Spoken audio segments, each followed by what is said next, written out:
OTB AM. With Gillette. Get into your flow with the new Gillette Labs Razor with exfoliating bar. All right, it's bang on 7:30. It is Wednesday, the 1st of June. Very quickly, straight off the top, Owen, thank you for being nice to me yesterday. Thanks for not pointing out the most egregious error that I've made really in the 5 years that we've been doing this Halloween. What's that? I was doing the sale for the Roche, and I was like, oh, it's Thursday this week, Thursday week. Like it's a while away.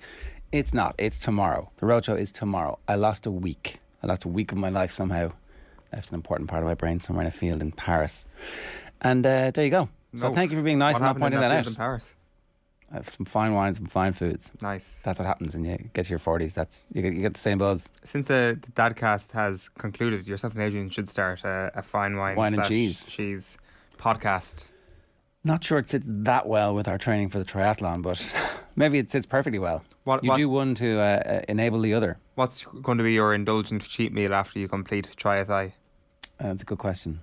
I mean, I'd love to say it would be a cheat meal, because then that would suggest that I'll be out of kilter with what I've been doing. This week I was like, I definitely won't be having anything. And then I brought a Toblerone back for my wife. I was like, just having a little bit of it, just a little bit of it. You need to keep the blood sugar levels. I mean, ordinarily I probably would have eaten the whole thing if I wasn't training for triathlon by now. I'm going, oh sorry, I'll get you another one. But these things are all about inspiring better behaviour. And that's exactly what it's done. It's a little bit of better behaviour. Right, so it's, we're a minute into this and Colm is here, sitting patiently. There must be some big breaking tennis news. Something that happened overnight, Colm. Did you guys stay up to watch Rafael Nadal versus Novak Djokovic? And I hope you did, because this could be the last time they ever play each other at a Grand Slam. That's what we And I feel like it will be. Huh? That's what we keep being told. Every game between these is I know, and that's the beauty of it, because it's so tantalisingly close to the end at all times.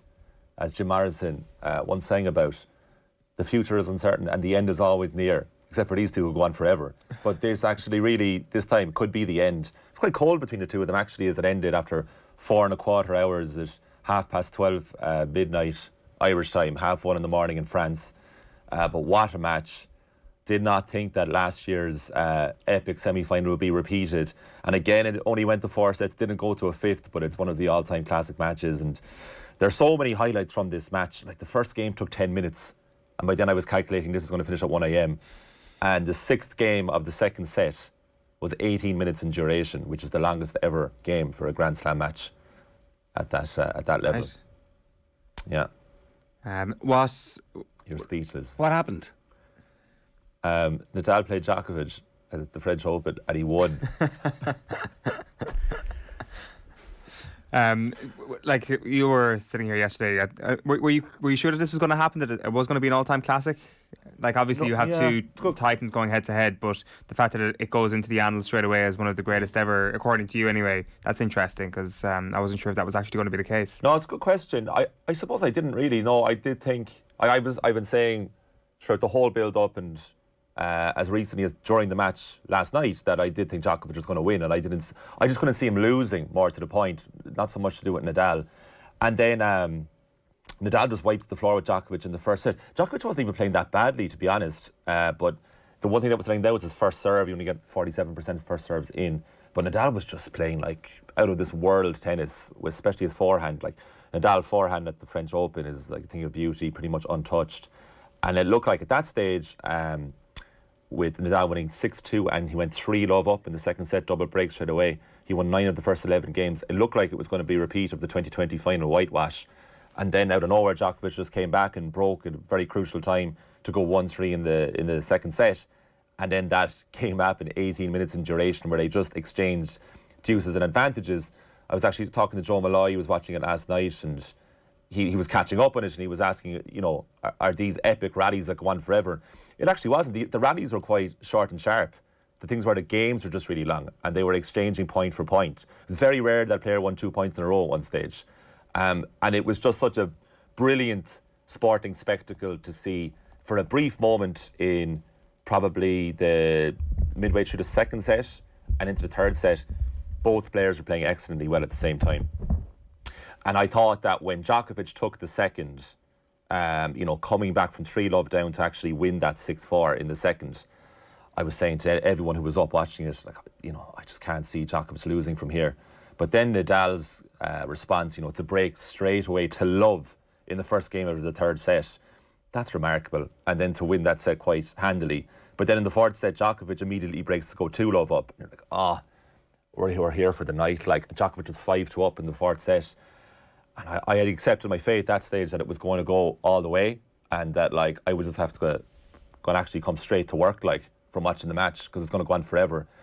And Nadal brought it all the way back to a tiebreak. Was 6-1 up in the tiebreak, had a number of match points, but missed the first 3. Ooh. And at one stage, I was like, oh my God, Djokovic is going to win this tiebreak and then win the match. That would have been all-time classic territory if he'd managed to get back, like, having... That would have been like its own Netflix documentary, I think, if Nadal had come back from there. But for the tiebreak, I found myself not being able to sit down. I just stood up for the whole thing. Partly because I was so caught up in the whole event, and also because I was just imploring Nadal to win so I could go to bed. Because I was calculating it was going to take another hour. The second set took 88 minutes. That's too much. Well, once I saw that, I was like, no, I'm out. That's too much. I was out at that stage. The problem here is the night schedule. I was going to say something else there. This night schedule is so ridiculous, like, to start at that time. Well, in Paris. I mean, unless they have an absolutely monumental American audience that we don't know about. When I was watching, they were talking about last year when the president had to ring in and say, no, it's okay, you can go on a bit later. Remember there was like a curfew? Yeah, that was COVID related. That was the same. Yeah, that was correct. Yeah, that was when they had partial crowding. Yeah. And then the other thing was that the metro doesn't run all night. Exactly, yeah. So, but everyone stayed. Well, Roland Garros is pretty handy to get to. Very few fans left. The fans were quite raucous. Djokovic wasn't happy with them. Obviously extremely pro Nadal. But they were shouting between points a lot and serves were being delayed. Another interesting thing about the serves is, they have the shot clock. So if they don't serve before it gets to 0, they in theory get penalised. When Nadal was taking advantage of that quite loose rule all night long, and he was frequently getting to 0, and the umpire only actually penalised them once. But it was ridiculous. And what Nadal kept doing was he kept on looking at the clock just as he was bouncing the ball. And Djokovic is known to take an eternity to serve. But Nadal was taking longer than Djokovic last night. And I'm certain that this was a tactic. Oh, yeah. Certain. Because he never does this where he looks at the clock and looks down again. Fight fire with fire. He took advantage of his godlike status at the French Open. Because umpire wouldn't dream of penalising Nadal. So you said he got penalised once. What is the penalty? Just here, listen, don't be doing that again? Second serve. Okay. Yeah, but John McEnroe was going nuts on co-commentary, saying, you got to penalise these guys a point. You got to take a game off them because they're just going to keep on doing this. It's like a footballer giving dissent to the referee. Like, if they're not going to respond to it, footballers going to keep on doing it. The other Same thing with is these tennis players. It seems like it's a target now as opposed to this is your limit.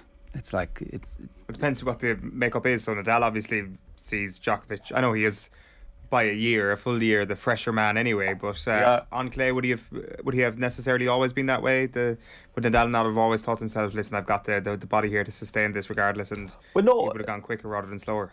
Again, I just think because of age, he's going to turn 36 in 2 days' time. I think with Nadal is he was just so stung by that Djokovic defeat last year. And I mean, he's never lost here 2 years in a row. 2015 and 16, he went out. 2015, he lost to Djokovic in the quarter-final, but in 2016, he pulled out before his third round with injury. And the only other time he's lost besides last year was way back in 2009 to Robin Soderling in the last 16, who then got to the final and lost to Roger Federer, which was Federer's only French Open. Literally every other year since Nadal first played the French Open in 2005, he's won it. So Nadal has nothing to be afraid of, but the issue there was he came into the tournament with this really bad ankle, which is, to be honest, has paid them for a long time. But we talked about it a few weeks ago at the Italian Open, the warm-up event. He lost to Denis Shapovalov. He couldn't move. He really couldn't move, and I was worried about how deep he could actually go into this French Open. And when the draw was made, the standard obviously was that these two were going to play each other in a quarter-final, all going well. But it was very much an all going well for Nadal. Bear in mind as well, Felix Auger-Aliassime took him into 5 in the last round. So I really thought Djokovic was going to win this. Yeah, and Nadal was going as slow as possible just to get up some time. He was out socialising with the Real Madrid players, or certainly he was at the game. At the game with yourself, socialising, but we were all hanging out. Me, Roger. Oh, sorry, Rafa. LeBron. Was LeBron there as well? Liverpool owner, part owner. Mexican barbecue chef, 2 million Instagram followers. The Mexican. He's like, check him out. He's Pepsi. He was overdoing stuff for Pepsi. It's like this is a mad combination of people. And Ger Gilroy. Well, that was not part of it, but come here. This tennis documentary, Drive to Survive, What a Racket, has a great episode there last night. And I think what's really interesting is the needle between them. Very quickly, Alcaraz was beaten. So was that yesterday afternoon? Yeah, that was yesterday. We can take all the time you want here, sir. We can't. Yeah, where's your wunderkind now? We can keep Nathan, it's fine. Alcaraz lost to Alexander Zverev in 4 sets. Yeah. And that was a surprise. That was a real surprise. But he looked every bit his 19 in the first 2 sets. Zverev was much better than him. Alcaraz took the third, and Zverev just snuck the fourth. But with Alcaraz, we were saying here it's best player in the world in current form, and he was at the time. But the thing we did caveat with was that's best of 3, and best of 5 is a different story. He would have lost best of 3 against Zverev anyway, so he lost the first 2 sets, and so. Yeah, but he has a very, very bright future, and he himself wasn't too down about it afterwards. But you just compare him to Nadal, and Nadal was winning the French Open at 19, and that's the only problem. But he is remarkable. I wouldn't look too much into it. I actually would be interested now with Zverev and Nadal in the semi-final. The thing with Zverev is he has an appalling record against top 10 players at the Grand Slams. That was his first ever top 10 win yesterday against Alcaraz. He's an appalling record. Beat a kid.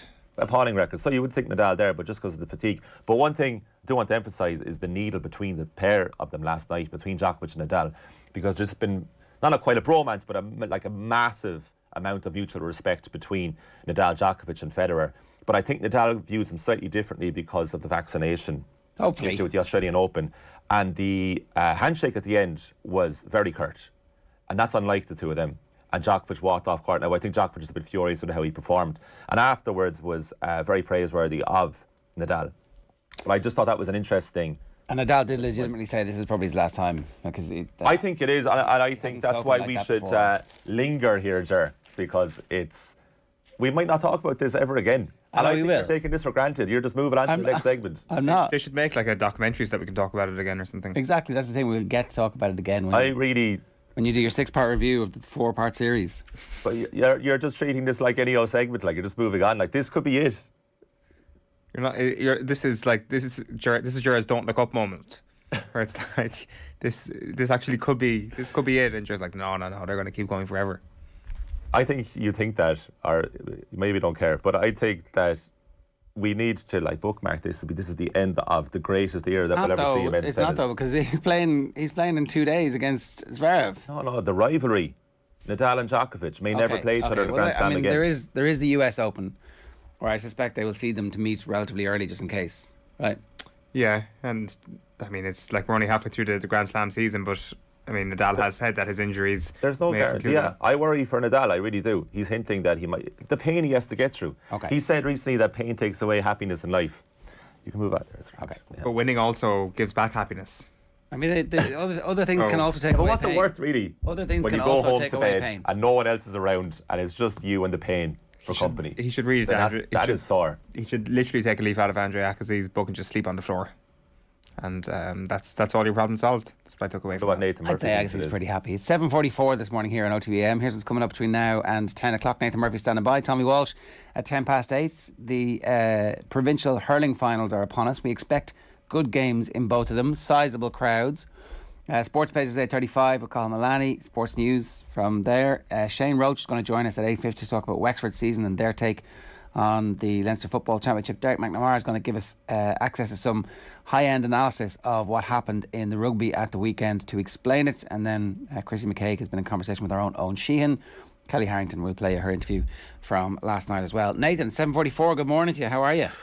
I'll tell you, it's hard to compete with that gigantic Colin Buhig ego. You know, I psyched myself up, bed early on a Tuesday night, on with the lads at 7:30. Get the word this morning. No, Buhig's taking the first 15 minutes of the show for a tennis loving, and it's fine. It's interesting you brought up, Jared, the what a racket, the potential of a drive to survive for tennis. That's happening for golf, and what a time and what a season for them to do it. So it's going to be out next year. Already last week on the Netflix version, the golf side of it, at the USPGA, the 3 players that are following 3 players specifically every week. They followed Mito Pereira, Will Zalatoris, and Justin Thomas, who were the top 3 at the USPGA, which just so happened to be the 3 that they focused on. Mito Pereira, who obviously absolutely bottled it on 18. So last week was interesting, and this week is going to be pretty interesting as well, I think. You want the other end of the leaderboard, though. No, you want the guy who is in the lead on 18 at the USPGA and puts it in the water. Yeah. Justin Thomas, I mean, will be... is there anything more that we can learn about Justin Thomas? Is there going to be like a complete different persona behind the scenes? I wonder after he wins, after he takes advantage of that. Like I actually think there's every chance the golf thing could be excellent. But are we not going to just reach a point where all these documentaries become unbelievably self-aware and everybody's trying to just do a Formula One job on it, and we get a fairly cheap product in the end? Shark has been jumped, right? Like, I mean, golf. We've already reached the point, I think, even with Drive to Survive, where expectations are so high that it can't possibly meet them. Like, it's just like I guess one of the great things about Drive to Survive was the personalities born out of a lack of self-awareness. Golf and tennis quite possibly have those personalities in abundance, and that's what you want. Okay, their giant egos might get in the way of them being self-aware. Exactly, and that's the best we can hope for. I want the 8-second in-room video of Dustin Johnson when he's making the decision to take the Saudi cash. Be great television. Do you want a lot of money, Dustin Johnson? Yes. Just explain what's gone on there, Nathan. So last night, pretty seismic news. We have been talking about Live Golf, this new Saudi Arabian back tour headed up controversially by Greg Norman, and the first event is coming in next week in England, and they've been delaying in terms of naming the field. There's been obviously huge speculation, but last night they finally came with names, and Dustin Johnson is chief amongst them, by far and away the biggest name. He is committed.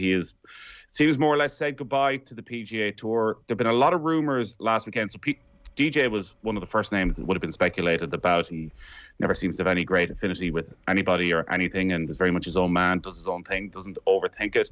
But when Phil Mickelson was outed with his scary line about the Saudi Arabians, himself and Bryson DeChambeau quickly issued a statement saying they love the PGA Tour and won't be staying. But his name is on the list. He's going to London. He is taking the cash. His agent issued a statement saying, Dustin has been contemplating the opportunity off and on for the past couple of years. Ultimately, he decided it was his and his family's best interest to pursue it. Dustin has never had any issue with the PGA Tour and is grateful for all it has given him, but in the end, felt this was too compelling to pass up, which sounds like Dustin Johnson is saying goodbye to the PGA Tour. Like, this is huge for the game of golf, that a player of his stature. Remember, we're talking about somebody that in the post-Tiger Woods era, nobody has been world number one for longer than Dustin Johnson. He's a two-time major winner. He has won consistently year after year in the PGA Tour for well over a dozen years at this stage. Has had a little bit of a dip recently, but he is one of the big guns, and Live Golf and Greg Norman have got him. The field has been announced for this tournament. We've been waiting for basically a couple of years to see who would play. Phil Mickelson's not playing. Well, there's 48 players going to be in the field. 42 have been announced, which leaves 6 places. Okay. 5 of them are going to an Asian Tour event, which is also backed by Live Golf this week, which will leave 1 remaining space. It could be you. So, any golfer ranked between 200 and 300 so in the world. maybe last minute they decide that Phil is going to play. But remember, this is just the first of 8 events. And then they go to America, and we know that American golfers at the best of times don't like travelling. Now that DJ has stuck his head out there and is going to take a lot of the flack for this, other players you would feel will look at it and think, well, maybe actually now it's done, maybe I can go as well. It's going to be fascinating to see how the PGA Tour respond. They obviously banned their players from playing in this, which was a bit of a surprise in itself, that generally they'll allow you 1 or 2 across a year, but they decided this was such a existential threat to the PGA Tour that no players will be given a pass. So we could well be heading for a pretty lengthy court case. He is the biggest name by a mile. There's other good players there. Taylor Gooch, the world number 35, who's been a good PGA Tour player the last couple of years, is there. Kevin Na is in there. And then it's sort of a lot of the veterans, including Graham McDowell, who's going to go, Martin Keimer, Sergio Garcia. We should talk about Graham McDowell. Poulter. We can't be giving Graham McDowell a free pass for this. That's him gone now as a potential Ryder Cup captain, right? Well, all of this is going to come out in the wash, because he's not the only one who's now gone as a potential Ryder Cup. Like Ian Poulter, Mr. Ryder Cup, the postman. It was nailed on to be Ryder Cup captain whenever he felt like it. Is that gone? This right now is far greater threat to the European Tour initially than it is to the PGA Tour, because a lot of the rest of the field is made up with semi-decent European Tour players. Like Oliver Becker's been one of the best players on the European Tour this season. Richard Bland's been the big success story for the European Tour over the last couple of years. They're committed to this. So how the European Tour responds by the time it comes round to McDowell being a captain, say potentially at a Dare Manor in 2027, have they found a way through this? Have so many players gone that the European Tour have to accept it? Have the European Tour been subsumed by Saudi Golf, by Live Golf? Who knows how it's going to play out? But right now, I would expect that the European Tour will have to come out and ban these players, say that for the Ryder Cup it's up. But listen, I think most of these players have looked at the money and just felt that they couldn't turn it down. I honestly don't think the human rights issue has been a major factor in their thinking at all. It's whether or not they want to go to war with the PGA Tour. Sorry, just to be clear, they don't care about the human rights issues. That's what these golfers are saying. They don't care, because bear in mind they're all already phenomenally wealthy, and they're deciding that they don't care about human rights, that their bank balance is more important than that, and they're happy to get into bed with anybody. The Graham McDowell element of this is interesting, and he's done quite a U-turn. Last October, golfmagic.com, Graham McDowell describes Saudi-backed golf series as a major problem. January the 9th this year on Sports Illustrated, Graham McDowell, competition from the Saudis makes other tours better. So I wonder what happened in the meantime. A quick phone call. As I said, this seemed to be stalling a little bit over the last few weeks with the delays, and then there was a lot of rumours around the PGA Tour last week that they had come back and were doubling their money in the offers to the biggest guns, to the likes of Dustin Johnson, to get them on board. I don't think Graham McDowell is getting insane money to start with. He's not that big a name still, but he's looking at this, and they're playing in London on what is a pretty average field, with the exception of Dustin Johnson. 4 million first prize. Everybody who plays is going to get at least 120k. It builds up to the final end of season event, which there's a team element to this as well, which is going to become clear over the next little while. But the final event, which is obviously going to take place at one of Trump's golf courses, a 50 million quid prize fund. So 16 million for first place, for the first place team. So 4 million per player. It's kind of insane, the sort of money they're going to play for. But I think you're right. I don't think they care about the human rights issue at all. I really don't think for the vast majority of players it was a factor in their delay to committing. It was, if this goes legal, where do we stand in terms of the majors? So Dustin Johnson's is a former US Open champion. The US Open is on in just a couple of weeks' time. Is there going to be implications there? It's an Open. It's hard to see it, but he's a former Masters winner. Sergio's a former Masters winner. Charles Schwartzel's a former Masters winner. Do they side with the PGA Tour and not allow these players back, and they miss out on the Champions Dinner and all that history? What happens with world ranking points? So if there's world ranking points, again, this becomes far more attractive. If there's not, and suddenly you're dropping out of world's top 50 by committing to this, you miss out on another easy cash opportunities. So I think this is the real start of where it gets very interesting into the future of world golf. Okay. But the end result will be all of these guys will make an awful lot of money. Very, very quickly, Joel Beale on Twitter, who is a staff writer for, going to get it right, senior writer for Golf Digest, says, listen, if all this leads to a lawsuit, that means Dustin Johnson and Phil Mickelson will have to be under oath. Holy cow, sign me the hell up for that. That would be very interesting. So, Mr. Johnson, what is your relationship with the PGA Tour? How has that relationship been? Have they always been fully public about all of your relationships with the PGA Tour? And Phil, the book suggests that you lost a lot of money gambling. Is that the reason why you are involved in the PGA and the Saudi thing? So those questions will be asked under oath. We'll get an answer to them. They wouldn't be the only people nervous about that, obviously. PGA. The Tour might be. Yeah, we'll see. And then Golf Digest already reporting this morning that it appears as if RBC, one of Dustin Johnson's sponsors, have backed away. Extremely disappointed in his decision, and we wish him well. I don't know what RBC do.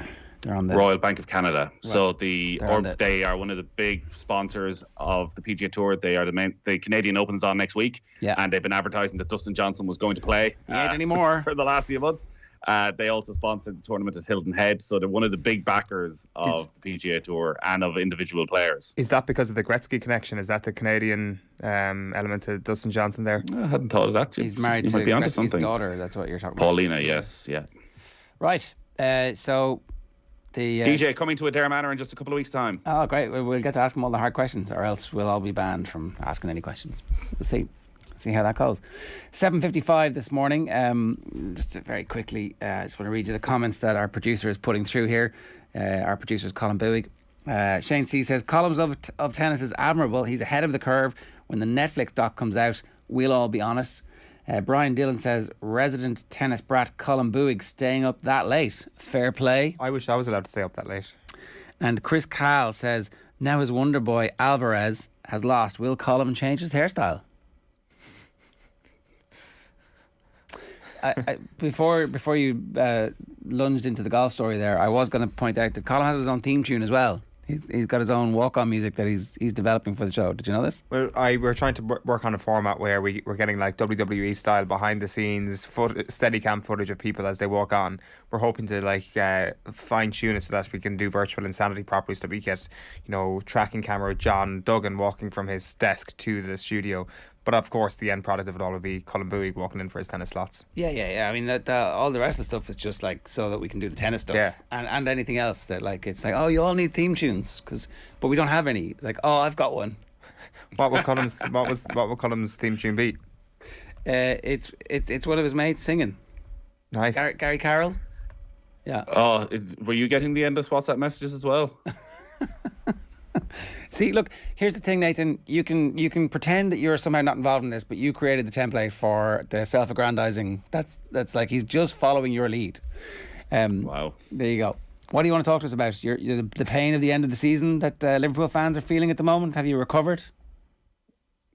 This is the bit where he goes from like super reporter to super nasty. Watch. There's a little angry head getting on there quick. Come on, go for it. What do you want me to say? It was a disappointing end of the season for Liverpool. Was it a good season?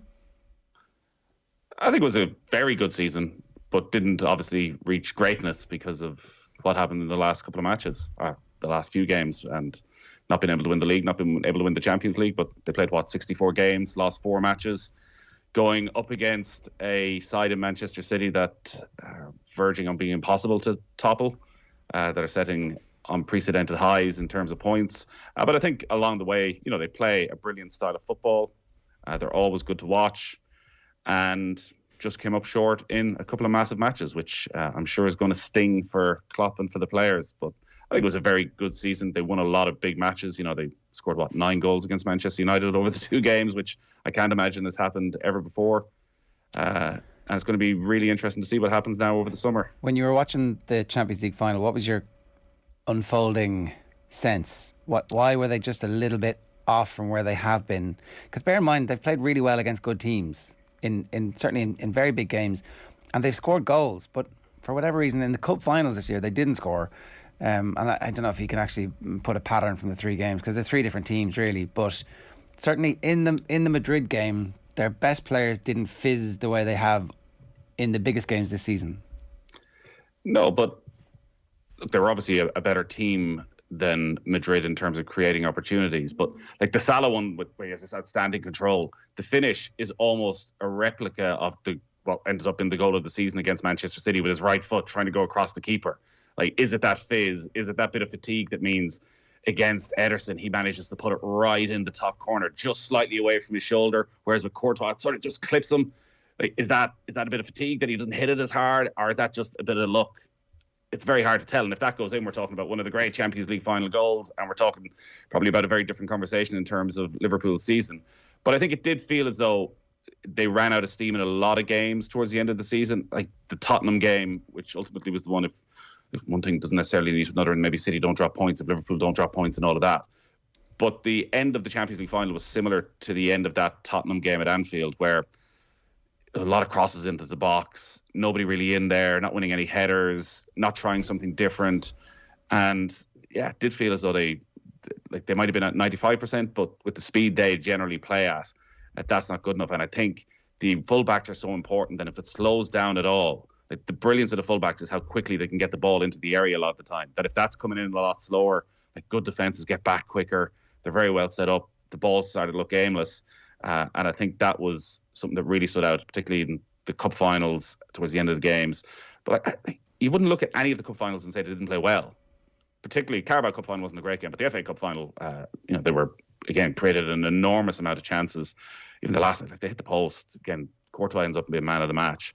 So there wasn't a huge amount wrong, but when you're trying to win a Champions League, you got to score a couple of those. Even Mane's chance that Courtois saved, the more you look at it, probably could have put it in the corner a little bit more.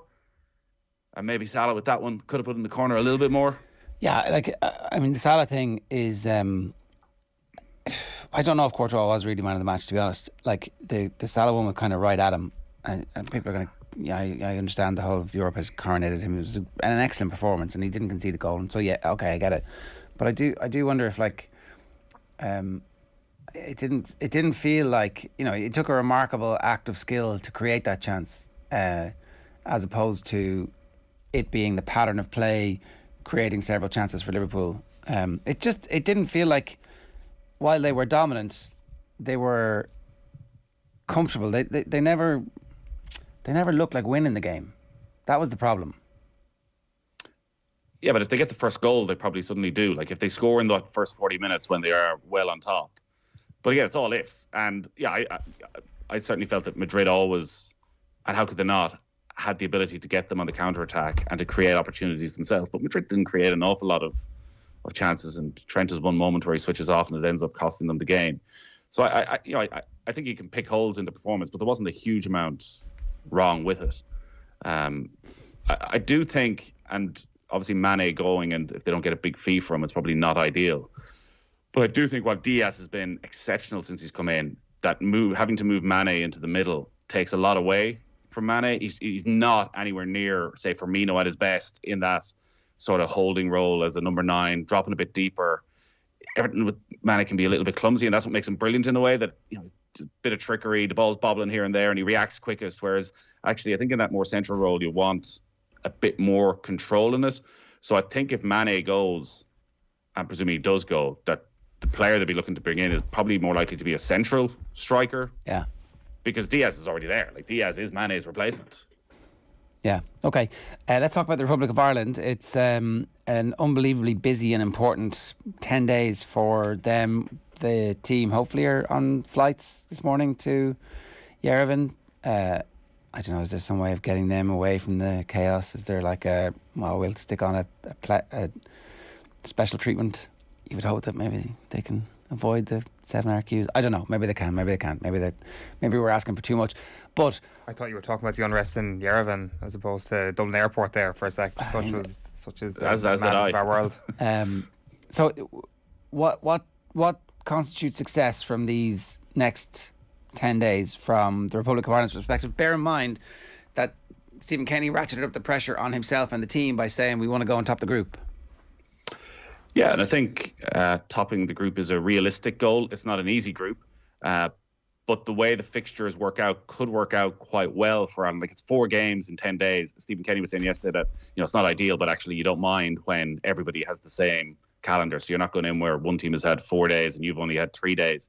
Like, I've gone through it a million times. The rewards for topping a group in the Nations League are absolutely massive and could transform Stephen Kenny's time in charge, not just for this campaign, but for the next campaign as well. And could be the biggest boost for him getting another contract after this.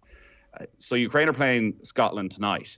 And in terms of how Stephen Kenny plans out the next 4 matches, he was saying that, you know, he's going to go in against Armenia. You can't really think about, well, I'm going to rest players against Armenia, start them against Ukraine next Wednesday, and then I'm going to rest somebody for this. That you sort of start with your first team and take it from there. So I think he'd probably go out with his strongest possible 11. And then a lot will depend maybe on what happens tonight, because if Ukraine beat Scotland, Ukraine are then playing on Sunday against Wales in the playoff final, which means they would be coming to Dublin, you would imagine, resting pretty much all their players because they've just played 2 huge matches. Where if they don't, suddenly they've got a break and they're coming in fresh, and you're thinking that's the toughest game. Like, remember, Ukraine got to the quarterfinals of the Euros last year. They've been up in Division 1 of the Nations League. They've got a lot of quality players there.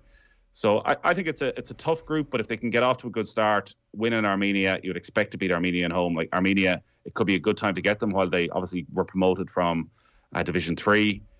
Like, they've collapsed defensively in recent. Like, they conceded 9 in their last match against Norway, conceded 18 in their last 4 games. So defensively, they've been a little bit of a shambles. So I think there's an opportunity to finally get a win. Remember, our record in the Nations League is a disgrace. We have never won a game. We've never won a game. Only San Marino have scored fewer goals than Ireland in the Nations League. So while this should be the competition that benefited Ireland, it's been anything but so far. But it feels like a very typical international build-up in that nobody's quite sure what's coming. But by, 2 o'clock kickoff on Saturday, by 4 o'clock on Saturday, we'll either be, serious questions about Stephen Kenny's future again, or we'll be all looking forward to qualifying to the World Cup. I think the most astonishing statistic from Ireland's time in the Nations League is that they have suffered 0 relegations. Like, how that has actually happened is kind of beyond comprehension. Like, so just that last bit you said there, that if it's a poor start to the campaign for Ireland, that there will be a sort of referendum on Stephen Kenny again, and certainly in public discourse. Is that really how you think it is? That we're still very much at a... I think in terms of the FAI, we're past that. But that's every Ireland manager, every single match. If you don't win a game, the criticism will come. And while there's momentum there now, and there's a good body of work that progress has been made in terms of style of football and results and scoring goals and been attractive to watch. Again, people look at Armenia as an absolute minnow. If you don't beat Armenia, questions will be asked. But I don't think there's any. If Ireland don't do well over these 4 games, I still don't think there'll be any major questions about Stephen Kenny's future. No.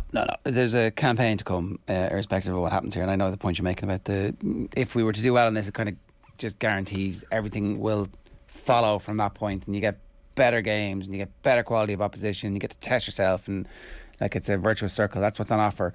Give me the scoreline from the game in Castlebar at the weekend.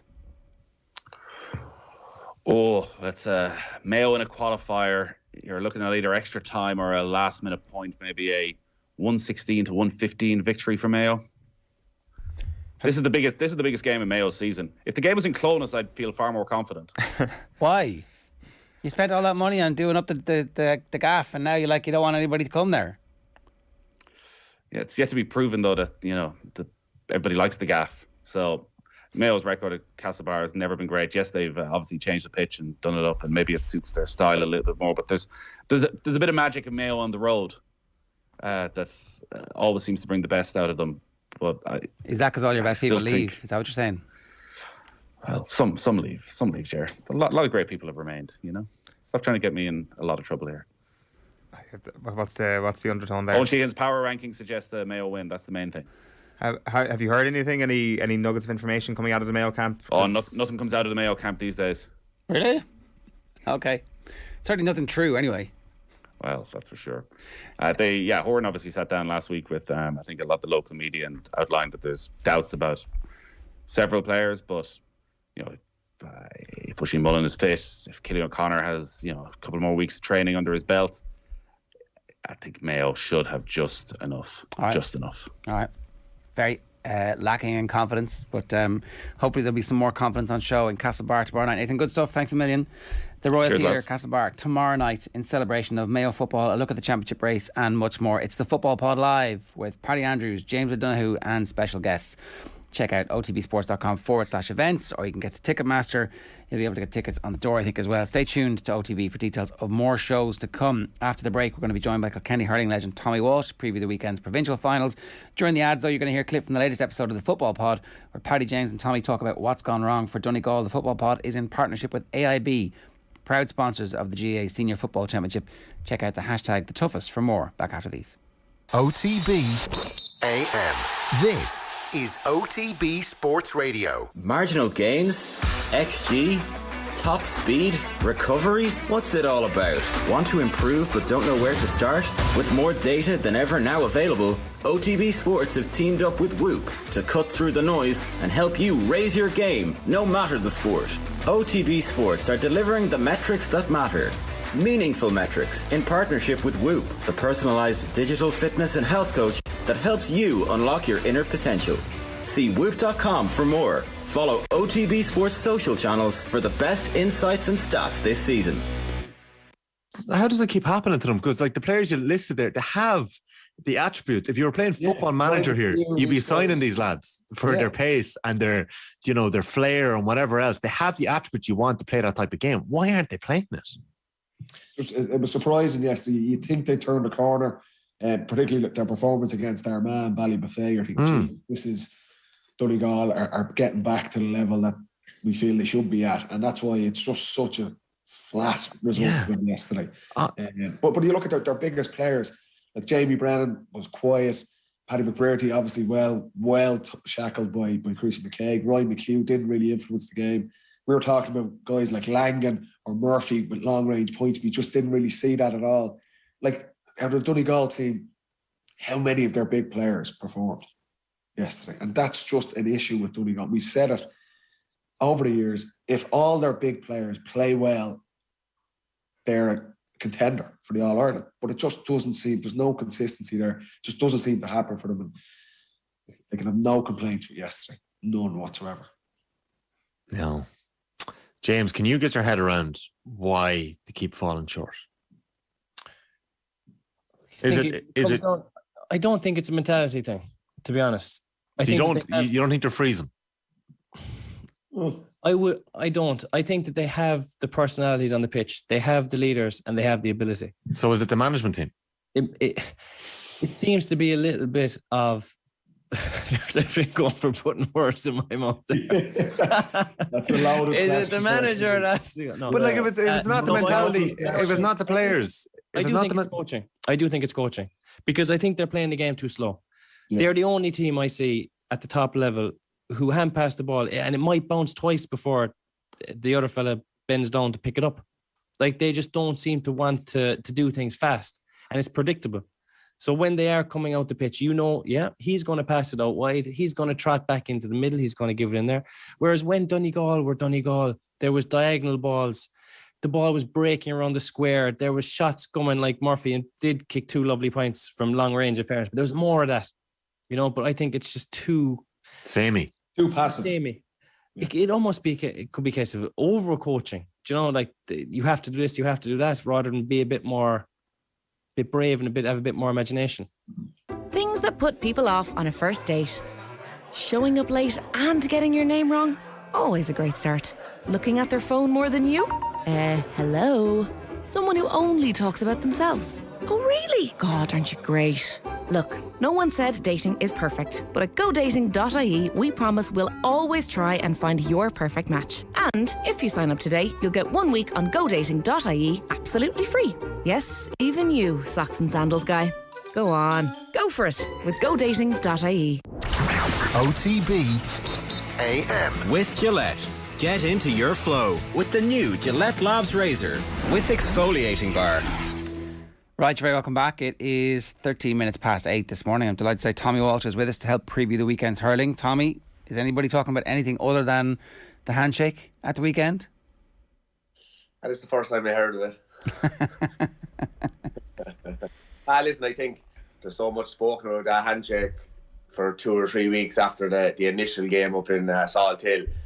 Not really. There's not much talk about that down here because I suppose we don't like controversy. We like keeping it simple, focused on the game. And I think myself, the two lads, like, you heard Brian Cody's answer to Anthony Nash on Sky Sports. This isn't about Henry Shefton, this is about Galway. And my experience with him in the dressing room is that's exactly the way it will be this week. They'll be so motivated when we're getting beaten with a last minute pint. And on the other side then, Henry Shefton, like, it's Cody's going for his 18th Leinster Championship. I suppose he was brought in 1999. 18 of them. It's a remarkable record. Shefflin, you have to start somewhere. He's going for his first. He's not going up to Galway on them roads 2.5 hours, 3 or 4 times a week, just to maybe win a game in Salt Hill here or win a league game there. He's going up to win serious championships, national championships. So Shefflin will be highly motivated. He's up there for, you'd imagine 2-3 years max with the travelling. Like, it'd be impossible, I'd say, to go any longer. Barry buys a helicopter or his own airplane or something. So he will be so motivated to win this one. Maybe if he wins an All-Ireland, the helicopter will be laid on for him. So the one thing I would you're thinking about how this game is going to go, and you would tend to look back on previous matches. But what also history has shown us is that these games take on a life of their own. And what happened in one game, particularly between Kilkenny and Galway, there's literally no guarantee that anything that we've seen or learned from that match is going to be applicable the next day. Is that changed? Is there at least something that we can take from the game in Salt Hill and go, we're likely to see something similar in this area in Croke Park at the weekend? Yeah, well, the one thing I would say is there'll be no fear on either team. I think this is a great rivalry. Listen to the lads on Off the Ball there, Paul Murphy and James Skehill and Will talking about during the week. Like, there is a huge rivalry since Galway came in as 0-9. The reason that it probably doesn't have the same aura about it as maybe the Munster Championship games is, as they pointed out, they're not borderline counties, so that intense rivalry won't be there, say, in normal day-to-day life. You know, when you're in the creamery or the shops or the pubs, there's no border towns as such. But another reason is the Croke Park factor. Like, as James Scahill rightly pointed out, like 30,000 people in Croke Park is far different than 10,000 people down in Welsh Park, for say, you know what, and to be the same. And if you're right, it's not just a Munster Leinster thing. We played them up in 09 up in Tullamore. That was probably the first game. The place was packed to the rafters. The atmosphere was electric. The crowd were, you know, every puck they were pucking it with you. Every mistake you made, they were in shouting from the lines. You could hear that buzz around the place. Then go forward to 2014. There was the drawn match and the replay. Then I'd say was it Henry came on possibly, or maybe he started, and Joe Canning was on the other side. It was like, you know, the older, he was like he was passing on the light. And I think Henry, one of them scored 1 point, and then the other equalised it. So we were seeing greatness, and we had an atmosphere to go with it. So they do, as you say, take on a life of its own. But then, like, we were winning that match, the first match, by, I'd say, 9 points with 3 or 4 minutes to go. And it looked like we were home and host into a Leinster final, and back came Galway. But going forward to the last match in Open Pier Stadium, again, atmosphere was electric, these home and away games. So I think this weekend will be much different. So the atmosphere won't be as electric. It'll be up in Croke Park, 7 o'clock in the evening, so there might be that many families that travel. They'll be expecting probably a crowd of maybe 25, 30,000 people. So I think what we'll see different there, as opposed to the earlier round-robin games, is there'll be huge space in Croke Park.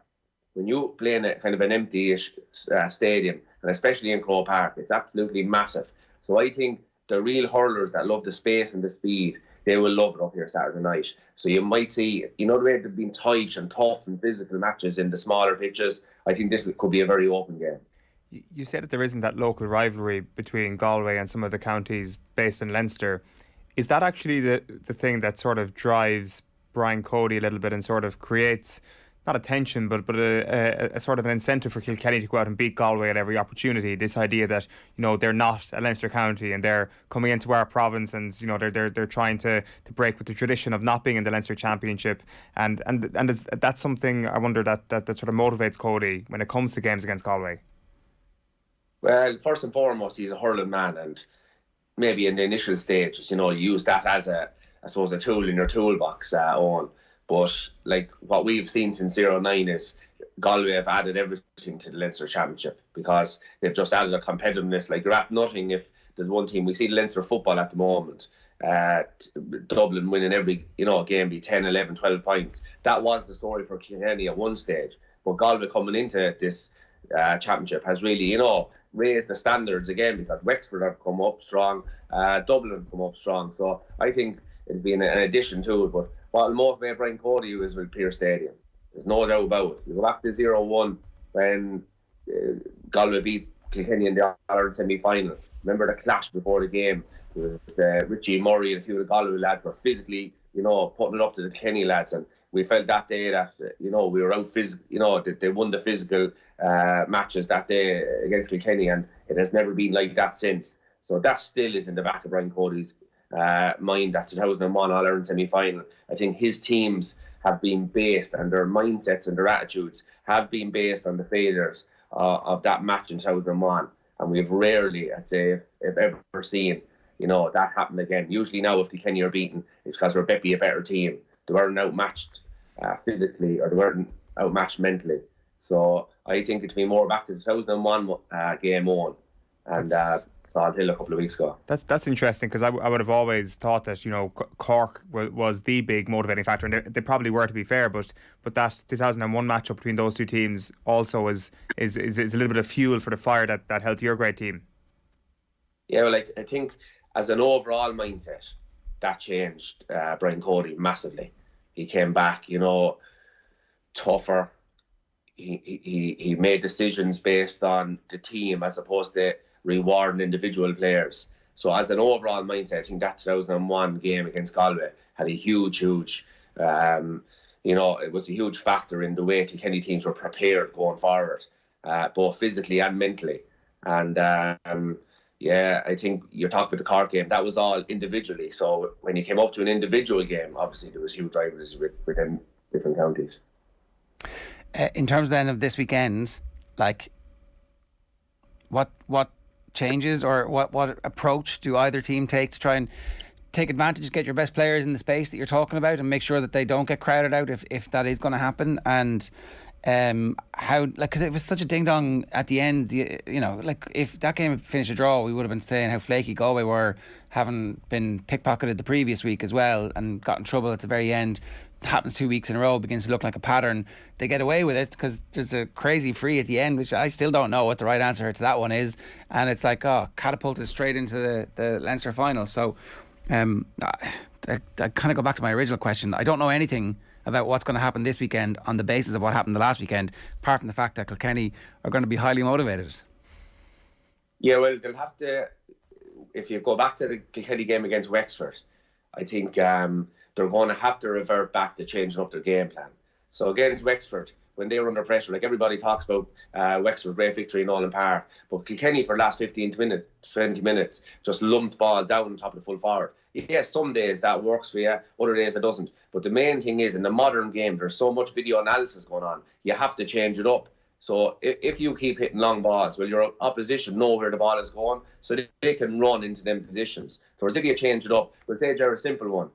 If a half hour comes short, gets the ball, the next ball that Richie Reid gets, Paddy Deegan gets, Hugh Lawler gets, or anyone, Mikey Carey in the half back line, well, the half back is going to have to mind the half hour instead of, if they're used to Kenny half back line, just lumping ball down to the full forward line, well, they don't even have to look at the half hour. They can just sprint back and cover inside. So I think Kenny, like I was looking at the score lines as well up in Pearse Stadium, Ger, like Owen Cody scored 1-2. Other than that, like there wasn't much scoring from play. John Donnelly and Billy Ryan scored goals. Whereas you look at the Galway team up in Salt Hill, Joseph Cooney scored 4 points from play, Con Cannon scored 4 points from play, Johnny Cohen got a goal, and Tom Monaghan got 3 points. So straight away you can see Kilkenny were, you know, there's no individual stars really showing up. And what's going to change, Ger? I think at the moment Galway are the form team coming into this Leinster final. I think Kilkenny are very, very good team, very, very good players. But I think we're not hitting a consistent form. So for Kilkenny this weekend, it'll either peter out like the game against Wexford, or it could be the start of a long summer. Because I don't know, do you agree with it? I know I listened to it over the years, momentum and, you know, does it matter? Does not matter? I believe it does. I think I agree. What I think is confidence matters, right? And a team gets confidence from winning.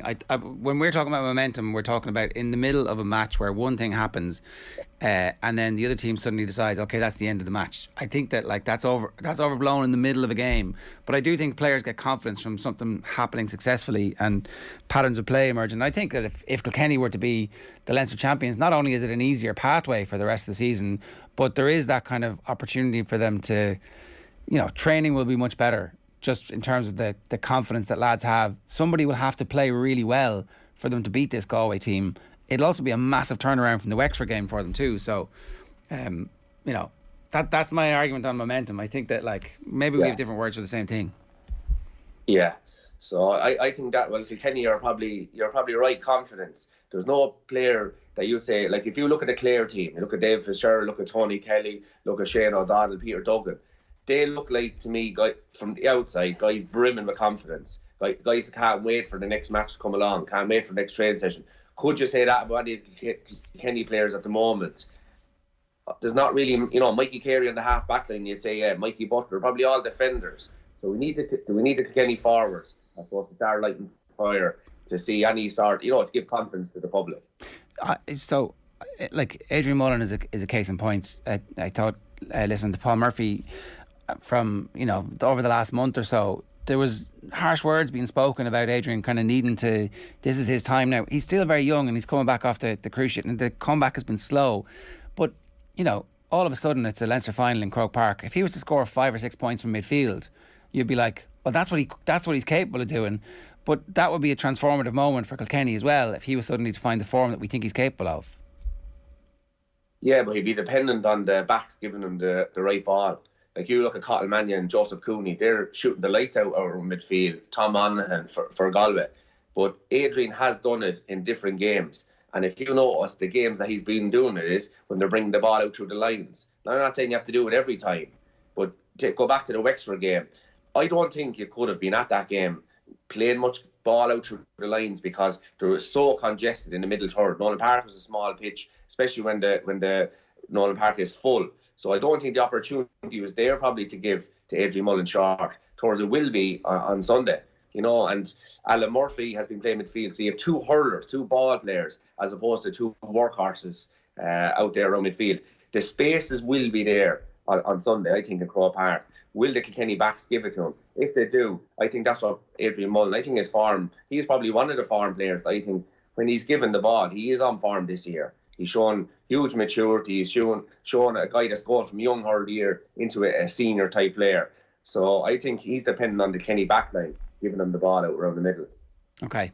So it sounds like you think it's going to be a ding-dong. Do you have a sense that it's going to go Kilkenny's way? Like you certainly doesn't feel like you have the same lack of confidence in this Kilkenny team that some people have. No, I have great confidence in the team, but I don't think they're in form. And that's why I think Galway are going to win it on Saturday night. I think I think Kilkenny have pound for pound players, the better players. If you look at the 1 to 15 versus the 1 to 15 for Galway, but I think Galway are just brimming at the moment. They're humming. They got their kind of bad game out of the way early on, and now they're the one against Wexford where they should have won it. They were winning coming into the home stretch, but they've been winning since. And I think they're a team playing with form, playing with confidence. And I think Galway will win on Saturday night. Okay, right. Let's talk a little bit about Munster then and what the implications are of a Munster final victory for Clare. No less than if Kilkenny were to be able to turn around and beat Galway, the benefit for that would be huge for them. I think for Clare, beating Limerick in a Munster final, it's almost more important than it is for Limerick, even though Limerick are chasing their own version of history.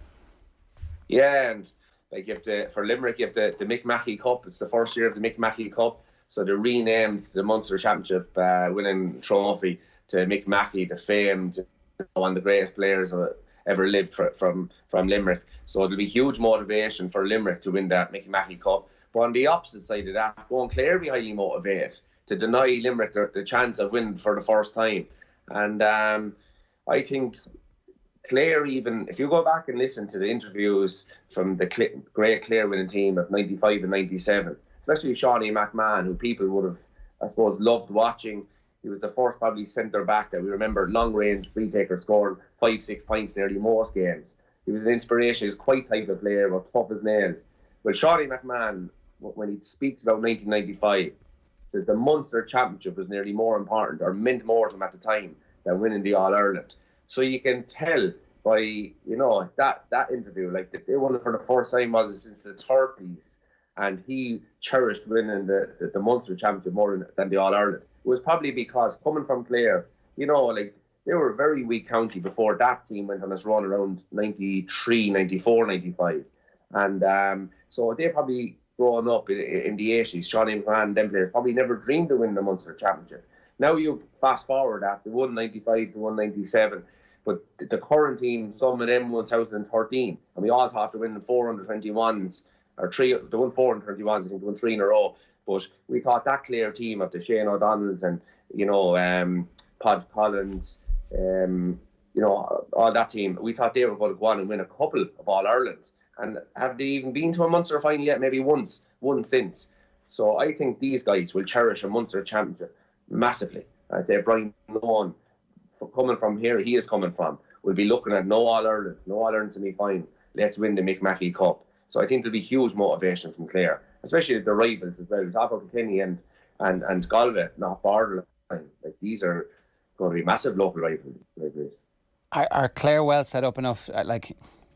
Again, the last game between them, I think, doesn't really mean anything when it comes to this weekend, apart from the fact that Limerick were really close to them, even though they didn't have a full team or the full motivation of something up for grabs at the end of it. Now, I don't know if you can turn that on because there's a trophy sitting there when you run out for it. So I guess the question is, where are Limerick at the moment? How confident are we that they're back to the level that they were at when they were winning the All-Ireland last year? Yeah, well, I suppose the worrying team for Limerick is Kyle Hayes is probably not in the form that we thought he would be moving back up into the forwards. He had great the first day, but he hasn't been shooting the lights out or been on a huge amount of ball, and always been played inside quite a lot. You have, Keane Lynch is out injured. They're two of the, I suppose, my four pillars. There's the two of them, Gerard Hegarty and Tom Morrissey. Well, if two of them are one of them out of form and one of them is actually out, it's definitely, I suppose, for Clare, it has to be a motivation that, lads, we can do this. We've done it in the round robin series. We can do this again. Where do I see it? I think this Limerick team is playing out lovely for them. Everything is dictated by winning, by drawing. John Kiley, he didn't drop. He rested. I'd say Aaron Glan might have had a niggle or two. Rested Darragh O'Donovan. They still came out with a draw down in Ennis. If they had lost that game, you'd be saying, you can't turn on and off a light switch. So I think it's playing lovely, just like the league played for Limerick. So I think there'll be huge motivation down in Limerick. And I think we've, like the Leinster final, but I'm going to switch it around this time. I think Clare are the foreign team. I think you have David Fitzgerald shooting the lights out, midfielder that you wouldn't normally see as a scorer. You have John Conlon, you have Tony Kelly, Podge Collins, Peter Duggan, all these names are rolling off the tongue really. So they are a foreign team at the moment, Clare. But I think Limerick are just unbelievable. Diarmaid Burns is hurling better than, I suppose, any half-back has hurled in so many years. He's scoring 6 points a game, because he would score 9 points in a game. But his overall defending, his high fielding, his catching, his overall game is absolutely outstanding. So I think that the physicality of this Limerick team will be so high on Sunday. I don't think Clare will be able to compete with it. It was interesting listening to John Kiley in the build-up to this game. He said that the last couple of years actually really suited this management team because there were big gaps between games with no backdoor, and their planning, which we know is so meticulous and so in depth, it allowed them to do so much of that over the last couple of years. Whereas when we were back to a round robin scenario this year, he says that they maybe didn't get enough of a look at a team week in, week out. So I guess that probably places a huge degree of importance on this game for Limerick, that they're a team that really need to come through the front door. They really thrive with these big swathes of weeks between games, and the week in, week out nature perhaps actually doesn't really suit this team. Yeah, well, looking back at our own experience, I think when you have a great team like this Limerick team have, generational players that will be talked about in many, many years to come, the whole thing about it is motivation and freshness. So it's going to work out better for them when there's 3 or 4 week breaks. It's very difficult to keep it going week after week after week. So I do agree with you on that, but I think everybody's in the same boat at the moment. John Kiley has been lucky. He's been able to rest players. He has players come back from injury as the latter stages. No matter what goes on this Sunday, they're going to be still in the championship. He'll have Keane Lynch to come back. He'll have players come back into form. He'll be hopefully Kyle Hayes will come back into a bit of form. They might find his best position. But, Seamus Flanagan is back. So I think, listen, it's the same for everybody. Yes, it would suit them that bit better with a couple of weeks break. But I still think they'll have enough to do with that this weekend.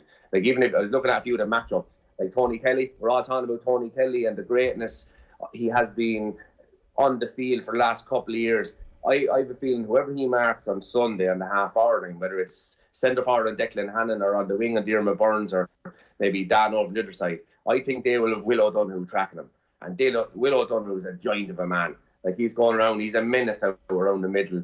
He's in lads' faces. He's there for every breaking ball. Every time you see a forward on the opposition soloing through, Will O'Donoghue is always behind him at somewhere. He's chasing him down. He's like an angry bear out around the middle of the field. So I think he will be tracking Tony, just there in his face the whole time, Other matchups I was looking at, Diarmaid Burns, Shane O'Donnell. I think that will be a great one on Sunday. Diarmaid Burns, form of his life. Shane O'Donnell, the same. Kind of the big guy versus the little guy. So he'll be looking for the ball low, short, go around Diarmaid Burns. Diarmaid Burns will be looking for it high and long and try and win that aerial battle. But I think there's some fascinating battles this weekend. That Will O'Donoghue shout is interesting, because if you asked me who would win in a fight, Tony Kelly or an angry bear, you might actually say Tony Kelly would win, such as the talent of the man. So that, I'm not sure that kind of feels a bit out of left field, but obviously it's something that could easily happen this weekend. So who do you see winning that battle? Do you see Tony Kelly having the smarts to be able to get around a man marker with the physicality of O'Donoghue? Yeah, well, that'll be a 2-on-1. I don't think Will O'Donoghue will take him up 1v1. Right. So I think he'll be tracking him. So it's very difficult to do, because when you look at David Clifford in the football, when he's left alone man on man, he wins that battle every time. When you put 2 or 3 men back covering the spaces, covering in front of him, much more difficult. But that's where the rest of the guys come into it. And that was the great, I suppose, confidence booster that Brian Lohan will feel after the last round, is when he rested all these guys and they shot the lights out.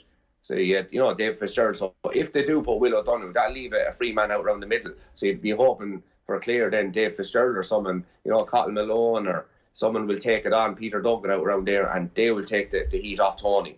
So I think if that happens, the heat goes back on the other player forwards, and can they, help in the score? And they've proved they can do it. One last thing before we get your shout out. The difficulty and the reason why so much is invested in these games is still because it's very difficult to recover from the defeat, and what a puncture it would be for all of the air in Clare's balloon if they were to lose this weekend. Are they well equipped enough to come through this and still reach an All-Ireland final, say? Are they that good that actually, they shouldn't be too devastated if they lose this game, because there's still a big prize for them here? Well, I think they'll be devastated if they lose it, because, they don't come around too often.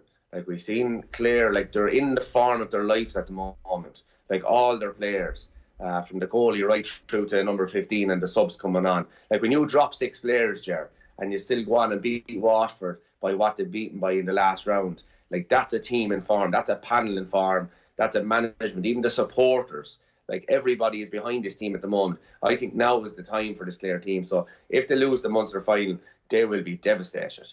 And can they pick themselves up? Sure, it'll just depend on when the next match is and who it's against. But I think they'll play the Joe McDonagh, winners or losers the following week, so it'll be, straight back on the horse and trying to win it. But I don't even think they'll be thinking about this. Going back, can they win an All-Ireland, Ger? I think Limerick are on top of the tree at the moment. And I really honestly believe that everybody else is a 50-50 game. I don't think there's anyone a little bit above anyone down the pecking order. So I think it's a very even championship. And like Tom Brady often said in American football, you have to be ready for when your opportunity arises. So people can't be worried about, can we beat Limerick? Someone might beat Limerick, and then you have to be ready to go on and win it. Yeah. And the best case in point, Ger, will be 2019. Nobody thought anyone would beat Limerick. Kilkenny beat them in the semi-final. Well, if Tipperary hadn't been winning their games on the other side, they wouldn't be All-Ireland champions. And they went on and they beat Kilkenny in the final, Yeah, maybe if Richie Hogan hadn't been sent off, Kilkenny would have been the champions too. We'll see. We'll never know, I suppose. Come here, who's your shout out this week? Yeah, and just before I go on that one, just one big matchup I think we'll have a big bearing on Sunday's win is Aaron Gillette versus Rory Hayes. I think Rory Hayes is a slight guy. He's small, he's out in front, he's tough, tigerish, but Gillette is massive. He's in the air, he's massive on the ground physically, and he's playing with huge confidence at the moment. So I think that'll be a huge battle, and whoever wins that one could have a huge bearing on the game as well. Okay, fair enough. Yeah, so the shout-outs this week, I went with the team of the Munster and Leinster final obviously this week. So I went with 3 great finals of the past. I started with the Munster final of 1944. I wasn't at it, in Germany. I read about it. But why, you'll probably say, why would you pick out the 1944 one? Cork and Limerick were against each other in Thurles, but it was called the Great Bicycle Final. So the war was on at the time and there was emergency travel restrictions. So most people that went to that game had to cycle to the final. Imagine if you asked people to cycle to it now, what happened? Everyone giving out for the game at 7 o'clock of a Saturday evening, the Leinster final. But they walked, they ran, just reading about, they came on horse-drawn carriages. Some people came in train, but it was just supposed to be a magical occasion. And it finished then with, I think, McMackey had a free to win it for Limerick. That tailed off wide. Who had stepped up the match-winning goal? Christy Ring. Wow. So the 1944 is the first final that I give a shout out. Second one then is the Leinster one. 1996, Wexford versus Offaly, 223 to 215. Liam Griffin was over Wexford at the time. Imagine doing this now with social media and WhatsApp and Twitter and Instagram. When they were driving to that game on the Wexford-Wicklow border, and he came up with this idea himself, and it was very much a risky move because he could have looked like fools either. But no, he went to his gut and said, listen, this is going to happen. He got them all off the bus and they walked over the border. And his idea behind that was that when they walked back to Wexford, they walked back with the Bob O'Keefe Cup. I thought it was an inspirational thing to do, a risky thing to do for him, but it worked out in the end. And I remember we played an under 14 match against the Village Ryan A League, and the Village would be a top town team at the time. But the day before was that Leinster final. I remember Larry Murphy. I still remember this today. He was going around blocking lads with his head. I think someone in the commentary team even said it. Like, some lads wouldn't even put their hurler, Larry Murphy would put in his head.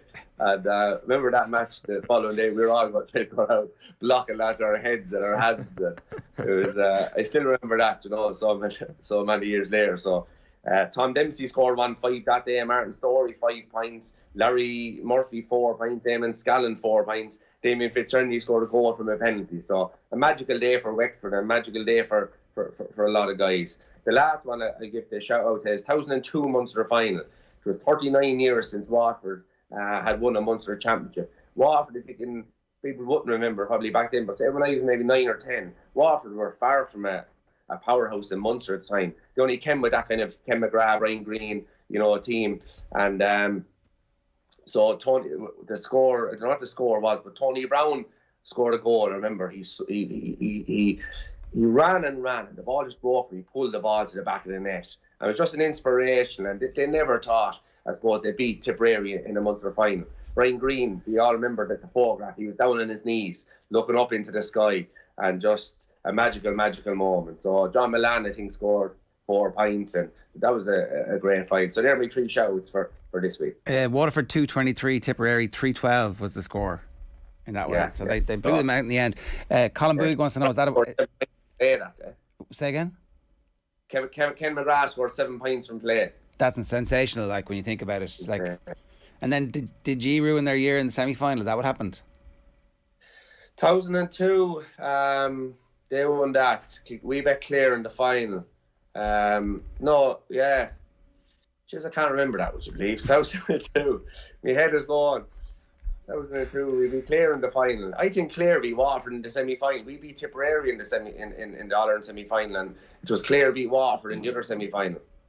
I'm trying to quickly look it up here, but you're probably right. You remember better than... Yeah. That's exactly it. Yeah, Clare won 16, Waterford won 13.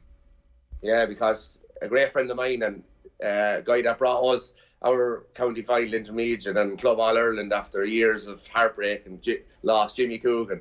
Jimmy scored 1-1 in that semi-final against Tipperary. DJ Carey came on for his first game back. He came back around after the Leinster final, and this was after not playing for the whole winter. And he came back, and just the place lit up.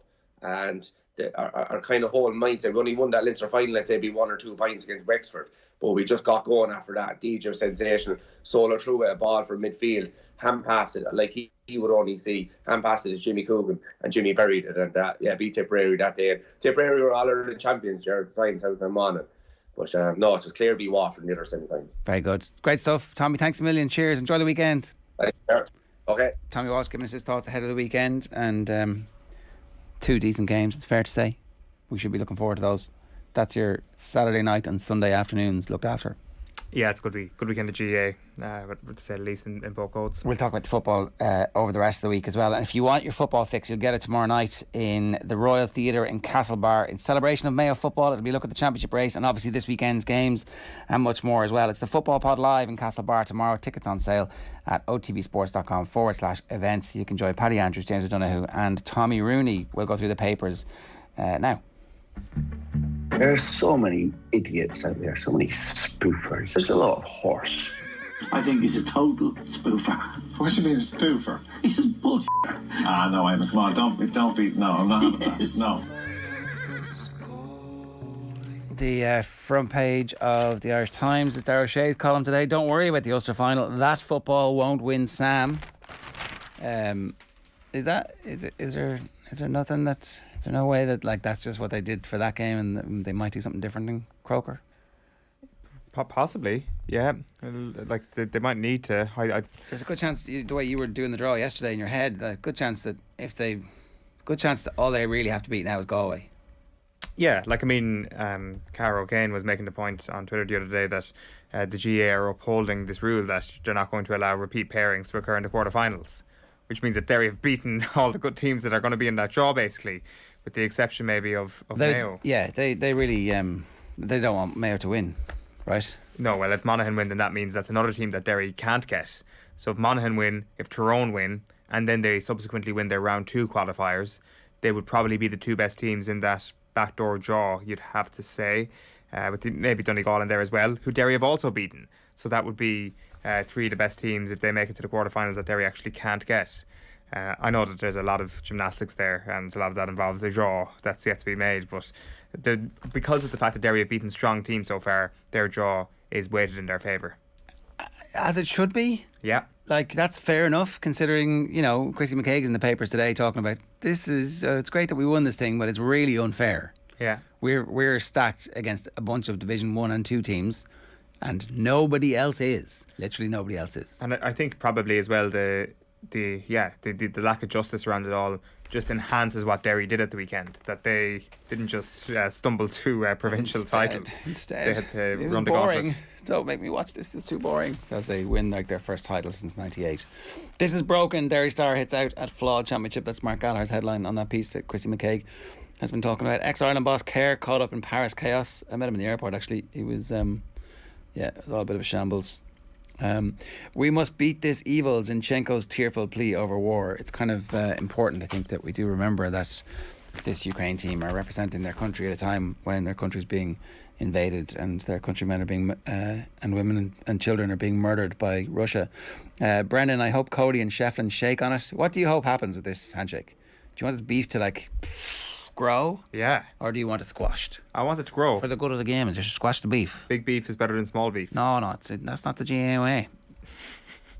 Whose accent is that when you do your GAA voice? Nobody's. So I've often wondered that. It's an amalgamation. It is. It certainly is an amalgamation. It's like I'm just trying to get a geographical pinpoint no, you're on not it. Allowed. Is it like Westmeath? No, it's nowhere. It doesn't exist. It's a man who's but a dream. It's like W.B. Yeats' Fisherman. Yes, exactly. So no, does your hurling man want big or small beef? Small beef, by the sounds of things. Well, I mean, that's what he's saying publicly. Yeah. When he's down in the pub after 2 pints, he's like, "Geez, wouldn't it be great if I got bigger?" Yeah.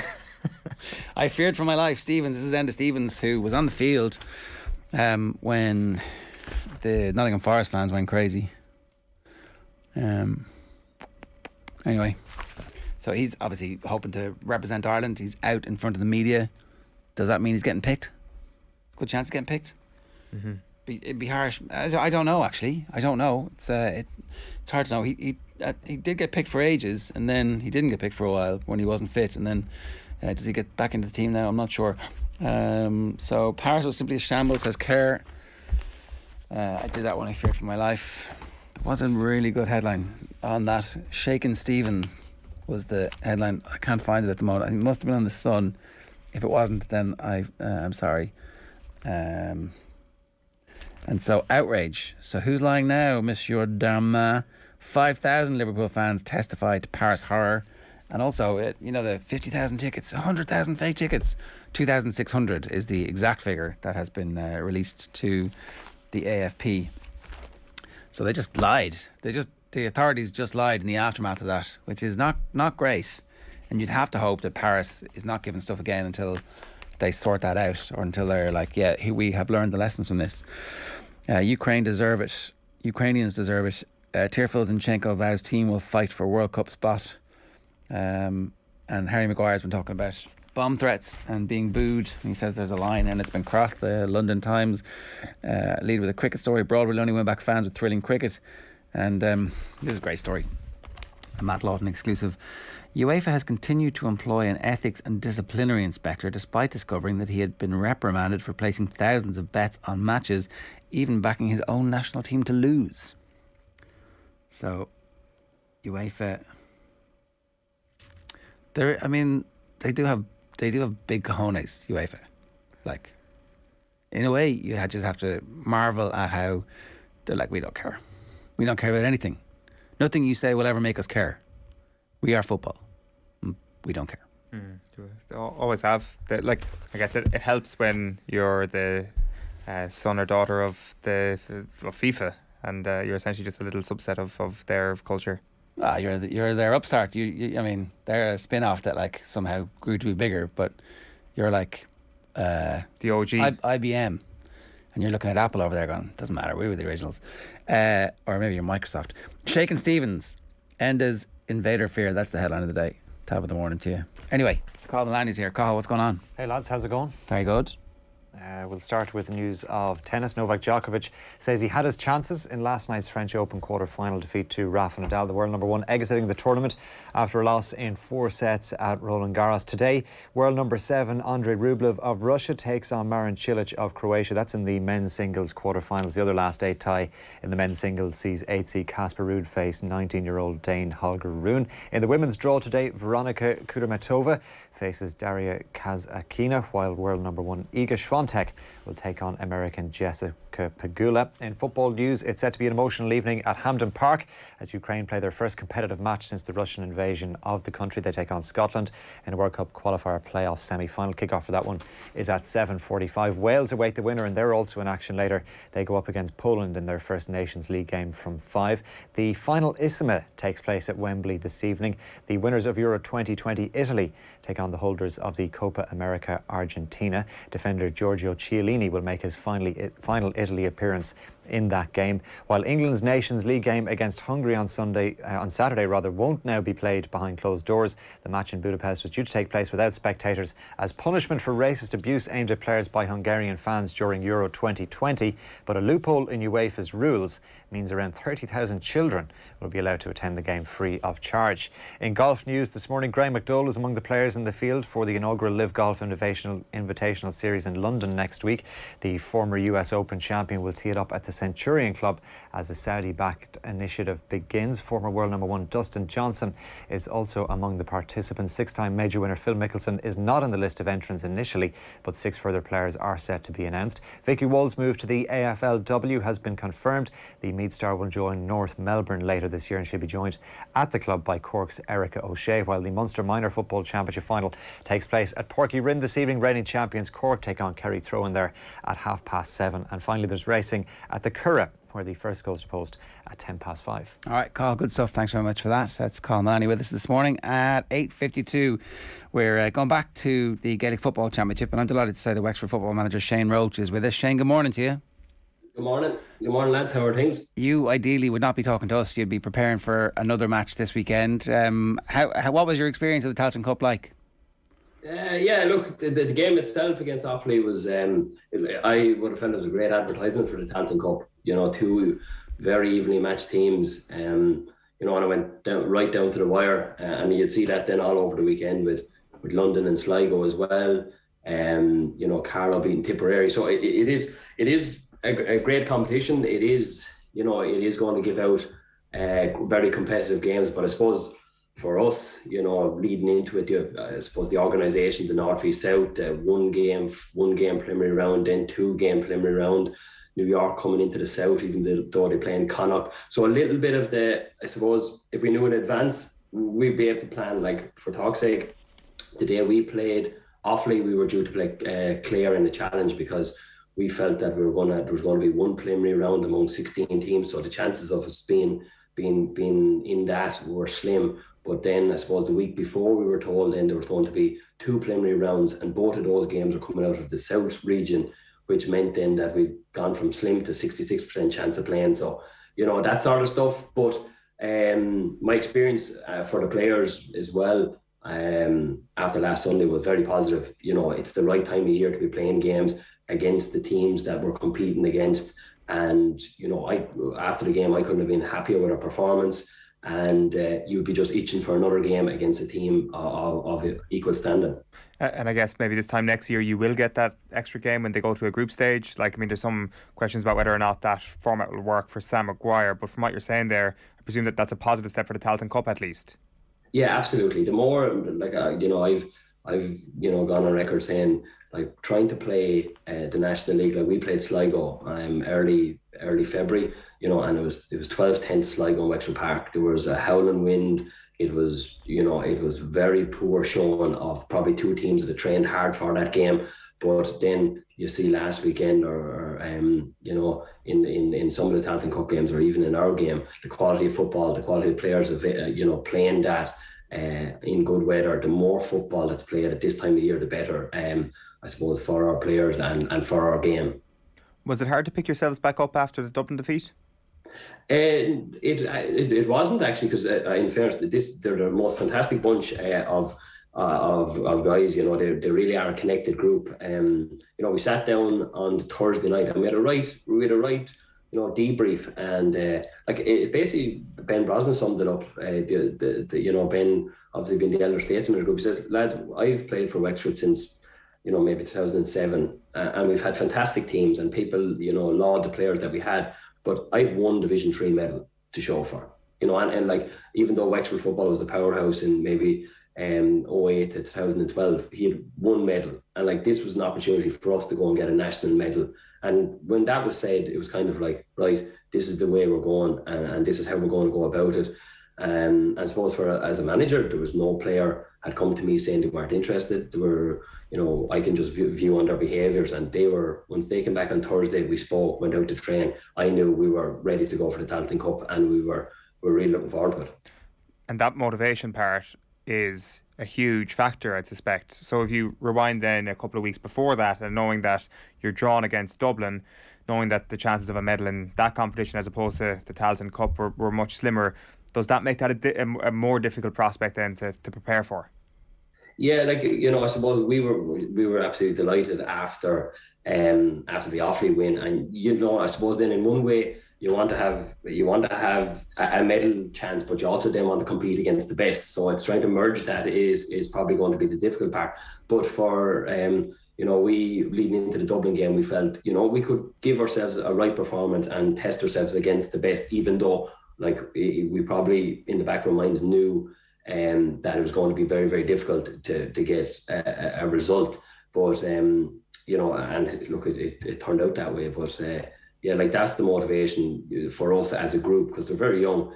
You know, with the National League, you know, we break it into three groups. The National League being successful and getting to Division 3, that didn't work. Then obviously the Leinster Championship, getting in a win in the Leinster Championship against Offaly to play against the Dubs, and then the next one would be in the Tailteann Cup to win that, but also then to get to Croke Park. So it's like it's learning on the job. So exposing young players to getting to Croke Park, to playing in Croke Park, to playing for national titles, that will bode well for Wexford football for the future.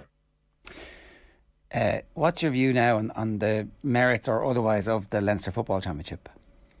Look, it's very, you know, I suppose when one team has won 17 out of 18 years, 17 times out of 18 years, it's probably something, you know, that you could continue to do. But whether it's early in the year, it's probably, you know, it's something that's probably, and you see it with Munster as well, it's probably run its course, you know. Because we Billy O'Loughlin on yesterday, and he said he'd had a conversation with the players about the radical proposal. He said more than likely, almost certainly, they will be in the Leinster Football Championship next year, but he'd at least floated the idea of not taking part from a Longford perspective and just focusing on the league, which is hugely important to them because it gives them games week in, week out against opposition that is of a similar level, but you can pitch yourself at and try and in their case they were trying to stay in Division 3, but next year I'd presume they'll be looking to get promoted, and then focus on the Tailteann Cup, because again, like that, you're saying, you know, Ben Brosnan's point, here's a medal that we could win. Personally feel like something radical, like counties deciding, actually, you know what, we're not going to take part in this because we have these other two competitions that are our priority, or something, would perhaps accelerate change. Yeah, definitely. You know, and I would have spoke to Billy about that. We would have played a challenge leading in after the Leinster Championship, leading into the Tailteann Cup, and we would have spoke about, you know, we'd just come off the back of being beaten by Dublin and themselves with Westmeath. But then the other thing about it is, you know, if you speak to Liam Coleman, who picked up Brian Fenton, or Owen Porter, who picked up Conor Callan, if you ask them, would you like to, you know, compete against them, to learn off them? You know, we probably learned an awful lot from playing against Dublin. Now look, whether you do that earlier in the year or at different times, or you know, that's probably something that's going to have to be looked at. But you know, I suppose the players still want to get to Croke Park to play the bigger teams, and and test themselves against it as well. So, I don't want to take that opportunity away by, boycotting it or standing away from it, because, it is only, I suppose, 1/3 of our overall calendar year. We don't have to put as much emphasis on it, but if you got a nice draw, you never know where you could end up. So there's kind of, it's kind of, as I said, it's wanting to have your cake of winning a medal, but wanting to test yourself against the best as well, It does feel that if the provincial championships were the first part of the season, I know we're kind of going over all ground and all proposals here, but that would be a lot better for everybody. I think that would give you guys a more realistic opportunity of taking out a big fish in that championship if it was the first competition of the season. Yeah, no, absolutely. And even for then what we showcased. So like we talk about being performance based, but our performance then against Sligo, the Tipperary game was cancelled. There was a waterlogged pitch. There was high winds that day. So like any sort of training that we would have prepared for that game would have went out the window, obviously because of the conditions. Where last week against Offaly, or the challenge games we had against Kildare, Longford, on hard ground and on nice pitches, you could try out what you've been training, and you could really expose the players to high levels of performance, right? And that's my take on it, that we and our body type, I was looking at it this morning there, we've 20 guys that are 25 and under, so they're only starting to develop and get fitter and stronger. And this time of year, looking out here now in Wexford and the sun's splitting the stones, this time of year playing football would be a great advertisement for our guys, but also for the kids of Wexford to be seeing lads like Martin O'Connor, Owen Porter, Liam Coleman, Paddy Hughes on this time of the year. But unfortunately now we're wrapped up and we're gone. Yeah, and I think next year there's a guarantee of 2 extra games for the round robin as well. It's not like it's going to be massively it's not like you're going to be playing football to the middle of July. Yeah. No, that's the thing. It's going to be it is so condensed, and when I would always have loved this time of the year around the 17th of May, the preliminary round in Ulster, leading all the way through the summer months, every Sunday either having Munster hurling and Leinster football, Ulster football, but then the qualifiers, and you can go to games, get the games. But now it just seems to be, I think Colin O'Rourke said at the weekend we played Dublin, there was 3 games, and then the weekend after it, I think there could have been 16 or maybe something along those lines. It was just seemed to be, we're going to run off these games and away we go. We would have felt, I suppose, as well as Carlow and Louth, when you're playing, a Division 1 and 2 team, and you're given 6 days, even though the following week, there's only going to be 3 games on.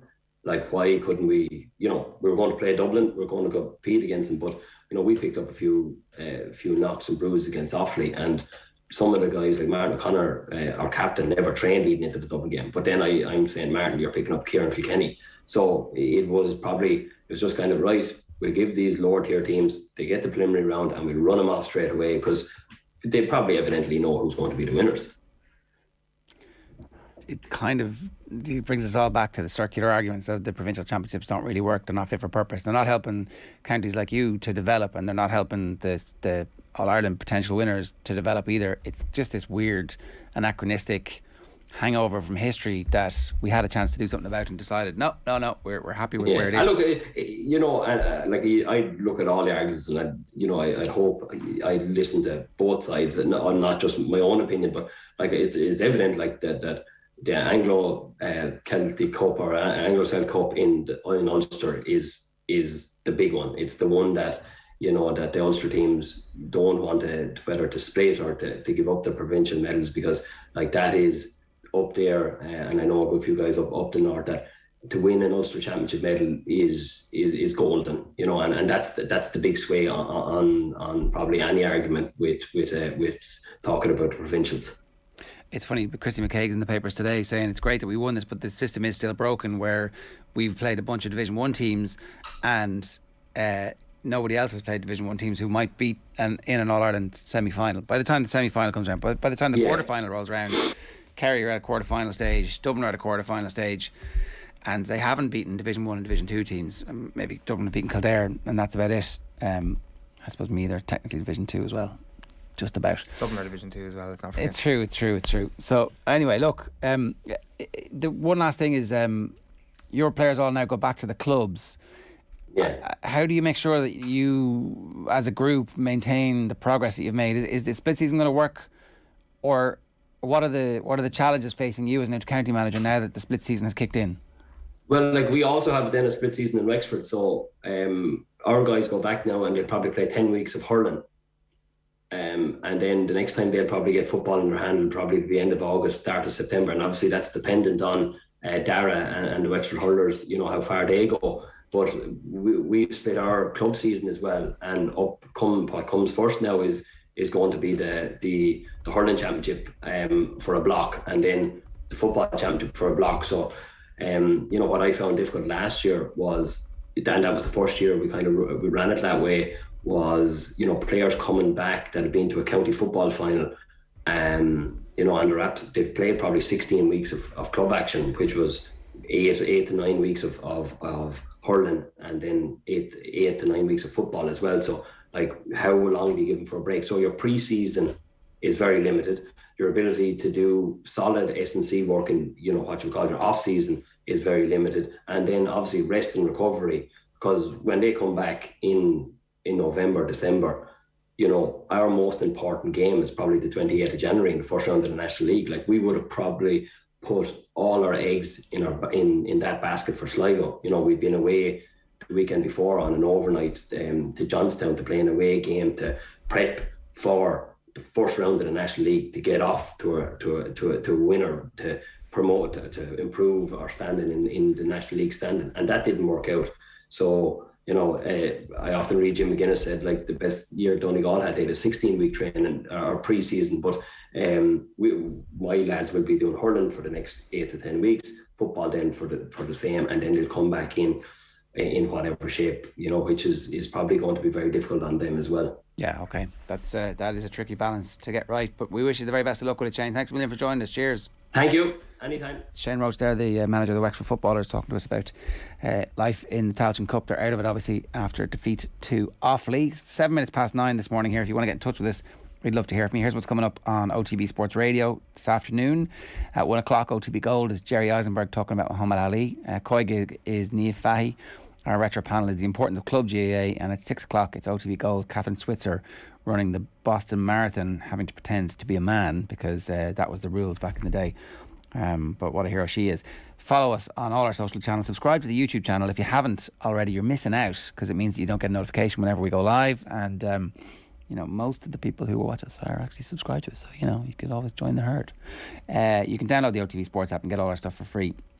After the break, we're going to be joined by Derek McNamara, rugby analyst, founder of Sports Asset Management, to break down the stats on why Leinster lost the Champions Cup final to La Rochelle. OTB AM on OTB Sports Radio, Ireland's first and only sports radio station. Have we failed then in the last couple of years? Have we wasted time? Why haven't we evolved? Munster legends Alan Quillan and Niamh Briggs are joining forces to bring you all the latest analysis, news, interviews and so much more. Do you think players laughing at the end of the game is fine then? No, I don't think it's fine. I just think what kind of message does it send to the fans, to the people? The Red 78 with Alan Quillan and Niamh Briggs. Available every Wednesday. Don't miss a moment of action. Subscribe to the rugby channel on the OTB Sports app and turn on your notifications now. The Football Pod with Paddy Andrews and James O'Donoghue is heading west, and they want you to join them. Paddy, James and host Tommy Rooney are Castlebar bound on Thursday, June 2nd. And just announced to be joining them on stage is the Mayo legend Keith Higgins. They'll relive old Dublin, Kerry and Mayo battles at Croker and beyond, as well as analysing Championship 2022. That's the Football Pod at the Royal TF Castlebar. Tickets are €20 plus booking fees. Get yours now at otbsports.com/events. OTB AM with Gillette. Get into your flow with the new Gillette Labs Razor with exfoliating bar. Right, it is nearly 10 minutes past 9 this Wednesday morning. Derek McNamara is with us. Pointy-headed rugby boffin, is that your official title? Exactly, that's me. The stats man. What do you do? Tell us. What do I do? Yeah. We basically, I break down the game so that I can identify if teams are getting better or worse based on their performance. And how do you do that? Because it's a specific thing. You kind of... Well, when we, the simplest way of identifying is, the game is a way of measuring performance. Everything is there on the pitch for you to view or see. So we break the game down into different parts, different sections, and then we the most important thing is the grades. So we give each individual player a score based on their, whether or not the player pumped the legs, whether the player lifted the line out and hit the straps, the quality of the performance. So by aggregating those scores, we're then able to show if a player's getting better or a team's getting better or worse, so that we can break down the game into kind of easy, understandable way for coaches or, players or analysts or whoever it is, so that they can identify if a team's getting better or worse. Or simply we break it down to did a team win or lose based on player performance? Was it due to coaches or was it due to skills? So, which is a kind of combination of both. Okay, and who uses your information? What?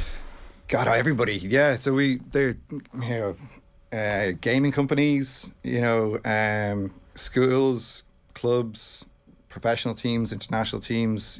So taking all that information and editing it or manipulating it in a way that coaches can understand it, they can then measure their own performance as a coach, or players can review that information and watch their videos and learn while they're away from the pitch, which is something brand new. It's not something that currently exists. So that's our idea, is to improve the game and improve the player performance. And rugby's still a reasonably new professional sport, so we're going to try and drive that innovation and player performance quality over the next couple of years. It's giving coaches easily digestible information about stuff that's meaningful. Yeah. So there's just way too much going on in the game. Rugby is a very simple sport. When you break it down, once the game gets going, you've only got carrying, passing, rucking and tackling that happen in the game. So when you break it down, it's quite a simple sport, but in reality there's just way too much happening in the game during the game. So what we do is we watch the game multiple times, we break it down, and we give that information back to coaches so that they can drill in as far as they want into the information and watch the video and see why a player got a poor grade at the breakdown, or they can drill in and take a look and say, oh, well, this player is playing in this league. I need this type of player. We can go get that player for vastly less money than the guys over in New Zealand or Australia that have got a big name to their themselves. But so buy on fact as opposed to reputation. Yes, buying on fact as opposed to reputation. Yeah. It's just something that I suppose everybody's been out there trying to do this, but I started doing this as a hobby. I was obsessed with wanting to know if why my team won or lost a game. Was it due to me as a coach? Was it due to the players, or was it due to skills? So that's kind of been the essence of what I've been trying to do, and I've slowly made my way up through the schools, clubs, now helping out some of the top coaches in the world and top teams in the world. So it's fun. Well, it's funny, Ron Regard did drop your name on the show a couple of weeks ago, and so very interested to hear what your analysis is of the final. Yeah. So a very interesting game. I'd analysed the two teams prior to the game far more than any other teams before, so it's definitely a good use case. All right, but just watching the game, even first off, I was very surprised at the way in which Leinster were playing. It was I give you, anybody who's watched a lot of French rugby, you'd know that teams, especially when they play at home, they'll demand the ball, and they'll control the ball, and they'll play territory rather than going for points. So I was surprised that the lack of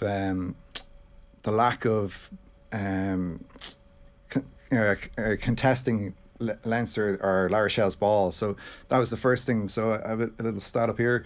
So basically So explain this. This is the number of breakdowns that are contested and uncontested for both teams. So Leinster had 64 breakdowns. Yeah. Contested 44, uncontested 20. Yeah. So La Rochelle contested 64% or 69% of all of Leinster's balls. So basically that's the fundamental start of our core reason why things began to break down for Leinster. That as well as the defensive line that came up and cut off the pod that was in front of the Johnny Sexton. But this is how there was so much pressure put on Leinster's ball, even though they only had 34% of the ball. By putting on so much pressure on Leinster, that affected their rucking. So there was more players in the ruck, which takes away from players in the back line, which, then all of a sudden you've got players that are on the back foot. The passing then is affected by that, which means that the delivery of the ball to the likes of Sexton and the guys outside gets worse. And people might notice this. The passing goes it's a little bit behind. Why is the passing a little bit behind? It's not because they've suddenly become bad passers. It's because it's a knock on from everything else. Yeah. So everything has a reaction, equal and opposite reaction, So pressure is huge in rugby, understanding a way of continuously putting teams under pressure over an extended period of time. It has effects, but also it's the Heineken Cup final. These players are under severe pressure as it is, So any time, and again, we can look at all the stats and the data and look at it. Like Leinster only lost with the last play of the game, so it's understanding how these things break down. And Leinster weren't able to play the game that they wanted to play. Leinster like to hold the ball, and La Rochelle's core idea was hold on to the ball and keep them out of your 22. Which is a very hard thing to do, especially when you got the likes of Leinster players. But that's what they did, So the fact that if we look at La Rochelle's analysis, they had 123 breakdowns, nearly twice the amount of breakdowns as Leinster did. But Leinster only contested 26% of these. So that, as well as Leinster or La Rochelle putting the ball in the corners rather than going for points, meant that La Rochelle could control the ball, but could control territory as well at the same time. So that, as well as Leinster being under compression or a lot of pressure, meant that they were kind of on the back foot and they weren't able to make those connections that were so easy in the Toulouse game. That's interesting because I don't know, is that a trend that we would have seen over Leinster in the past, where they tend not to contest breakdowns generally? Is that their style ordinarily? No, so it depends on the personnel that are on the pitch, right? You got certain players that would be looking to do this, and certain players that are good at it, and certain players that, like La Rochelle, are brilliant at it. They'd be one of the top teams in Leinster, but any of the data that we've looked at for La Rochelle on top 14, it's usually around 45 to 55% of the time. This is a significant change, a significant shift in the final. It's two very distinct teams in trying to implement two distinct game plans.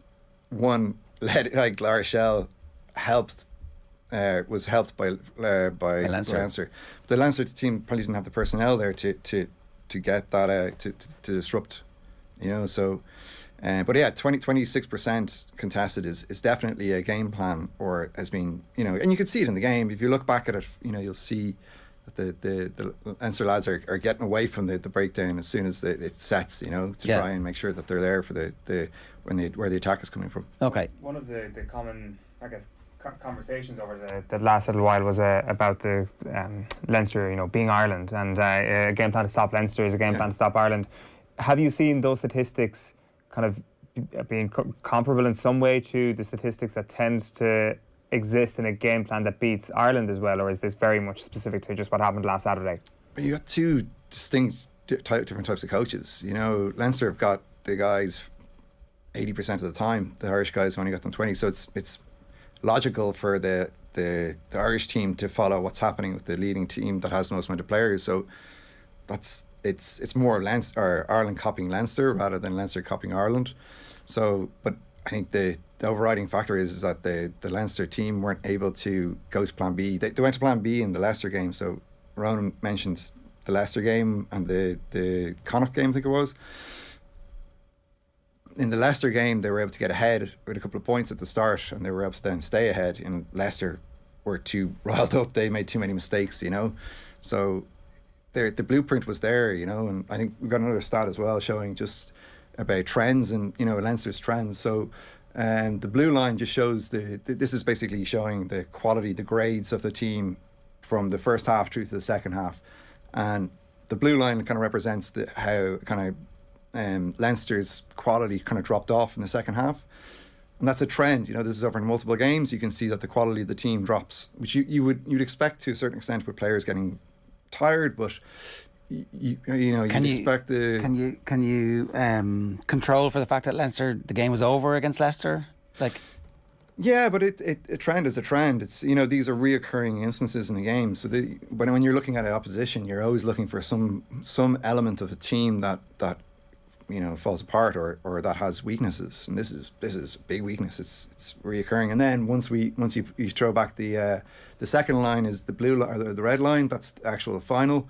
And you can see the trend continues again in the final where, but again, like if you look at Leinster, they had Kelleher, Furlong, Lowe, and Frawley, who all had knocks or were somewhat injured going into the game. So trying to expect your bench to come along and actually, improve your quality of your team in the second half is very, very difficult.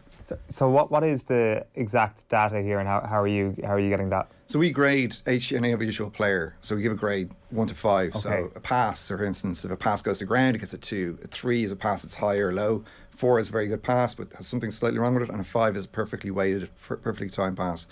When we aggregate all those scores, we split the first half into 3 equal times, based on 15 minutes of actual time in the first half, 15 minutes in the second half. So that's 5 minutes of 3 sections. I'm kind of a bit too deep here, but basically they're each equal amount of time, and we aggregate those scores. So in there's around 1,000 activities in the second half. So there's probably 300 in the first, 300 in the second, and when we average out those scores, we get a very, very accurate representation of the quality of the team over that 80 minutes. So it's very, very accurate. It means something. It shows that the team is losing concentration, or the team is missing a leader, or that they're taking too many of their leaders off. It could mean loads and loads of different things, but unless you actually have this data, you'd never know. Yeah, it's really interesting. So O'Gara, is your sense that he obviously would have had this data as well, or could he judge this from the eye test from the Leicester and Connacht games? Yeah, of course. Like the top coaches out there, and like even coaches that are in school that have got their way to top level, they're all really good coaches. They've all got that sense, and especially professional sports all the way up. These coaches that have got that sense of, I got this idea, but I don't know how to do anything about it. That's me. So that's where we created a software system to allow coaches to work off those hunches that they've had and have data to go to a player and say, you're not working hard enough in the second half, or you need to work on your rucking and your quality. Or there's an opportunity for us to be better in the second half, even if because they were, as you say, they're so close. So you end up, I'm sure they'll do a lot of soul searching over the off season to try. It's basically they're in a similar situation to New Zealand. After New Zealand kept blowing World Cups, where they were like, this seems to be the best team. Why do they keep losing? And Leinster need one of those massive period of self-reflection and analysis to get to a point where they stop losing these games. Yeah, but a lot of these teams, they're at the top for so long. Like Leinster are brilliant. Like they're amazing. They've got so many amazing Indigenous players. They just the prep for the game wasn't. If you'd watch any amount of top 14 rugby, you'd so La Rochelle did exactly what you expected them to do, did they? Oh yeah, totally. Like they hold on to the ball, control the ball, control the location. If you're playing against it doesn't matter if it's a school team or a club team or international professional team. If you're playing against a superior team, what would be considered superior team, you do whatever you can to keep them out of your 22, because teams get. The good teams, once they get into 22, everything becomes tighter, everything becomes more, because everybody in training, that's what you do in training. You train teams to get better in the 22. So that's what La Rochelle did, and Leinster, unfortunately, now they came up, won last score of the game, but there needs to be more done by teams to be able to implement different strategies in games. And that's what we're trying to do. We're trying to help teams to, like in American football, for instance. You've got a mic that's going directly up to the booth. That you can't implement that. It's just not the way. But there are different things that you can do to get what you want done, or change different game plans because things may not work, or things. You fall give apart. the players ideally over a period of time the information that if the game is going this way, then we need to activate different plans. Yeah. You don't really necessarily need to get all the players to know. It's usually just one. You know what I mean? There's just one player you need to get the word on, and they help everybody else understand. It's very subtle. It doesn't need to be massive, implementations of different game plans. The game plan could be something simple as, okay, we're going to attack, we're going to stop leaving them get the ball, we're going to get the ball, and we're going to maintain control of the ball. Doesn't matter where in the pitch it's going to happen, you know. As an Ireland rugby fan, should we be concerned that Leinster were closed down like that at the weekend? God, where do I start with this? I'd be concerned every 4 years. There's not a huge amount of historical reasoning for us not to be worried, but I'm here. I can help them. You know, if that's something they want to do, and the way I would try and like, there's enough time, small incremental steps. We don't, you know, it's not about looking at and taking shortcuts and getting to where you want to get to. It's about, okay, this is something that went wrong. Can we measure it? Can we identify it? And can we replicate those issues that came up? Can I ask you a little bit about how open the sport is to taking on the information that you're giving them? Because we have seen a data revolution in many sports, but we've also seen a simultaneous parallel. What can these people teach me with their computers and their spreadsheets? What's rugby like? Well, it's the same in any industry, right? It's the same in anything that happens. When anytime there's something new comes along, people are going to be pretty quick to poo-poo it. Or sport definitely divides down with the ones who are desperate for all the information, and the other ones who are like, I see this as a threat. Yeah, but if you look at the NFL, so I worked in PFF for a while, and you know, there's great experience. You know, they're working directly with the you know, people in the back office or front office. All 32 NFL teams. Yeah, hundreds of teams in college, and they deal directly with the top guys in each of the clubs or each of the franchises, but they also deal with the guys lower down, the head coach and the other coaches. So when you're going into, and they've shown the blueprint, so they deal with the broadcasters, they deal with the gaming companies, so like EA Sports, for instance. So there's a whole wide range of ways in which PFF are helping organisations around sport.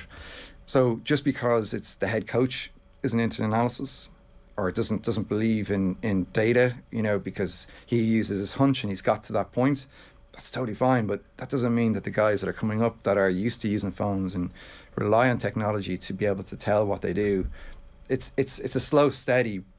You know, you can't go in knocking on these doors and kicking doors down. You got to build trust with these coaches and these people in these individuals. But the investment in analytics in sport, especially in rugby, is only going to get higher. And you know, we're here to try and answer those questions and help teams. You know, fundamentally is what we're trying to do, is help teams. And it feels like there's a culture of video analysis. It's just about maybe making sure that that's all consistent from competition to competition, age group to age group, and from player to player, and that's what the opportunity, it seems to me, from. Yeah, well, we're going to be able to analyse, you know, schools rugby, you know, because we have different levels. I think it's 8 different levels of performance and analytics, all including grading. You know, so we're looking to help schools, because I came from helping, you know, Belvedere College with Phil Roy-Hico years ago, and that's where I started, and you know, it's the guys at the very top still want that data, still want that information. So. One last question for you. The debate about Sexton and whether or not, you know, the tail off in the second half, maybe if he'd been on the field of play, things might have changed. He might have spotted something, he might have done something different. What would the analysis and the data show about the 10 when it comes to Leinster and Ireland, do you think? Well,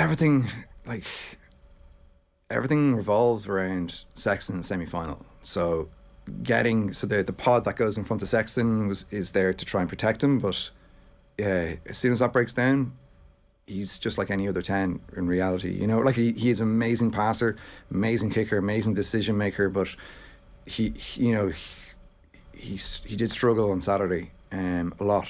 So getting another 10 in there, it's hard. Like there's a lot of 10s out there that could fill in for Ireland and be.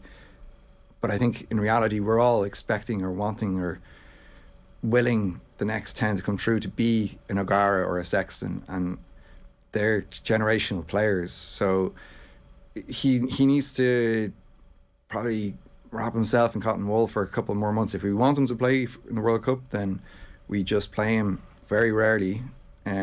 He's amazing 10. Like if I had it here, I'd be able to show you the analysis from the semi-final and quarter-final, and he used top graded player. You know, he's a top player in the competition. And that's because he does make the right decisions. His passing is accurate. He comes onto the ball when he's supposed to.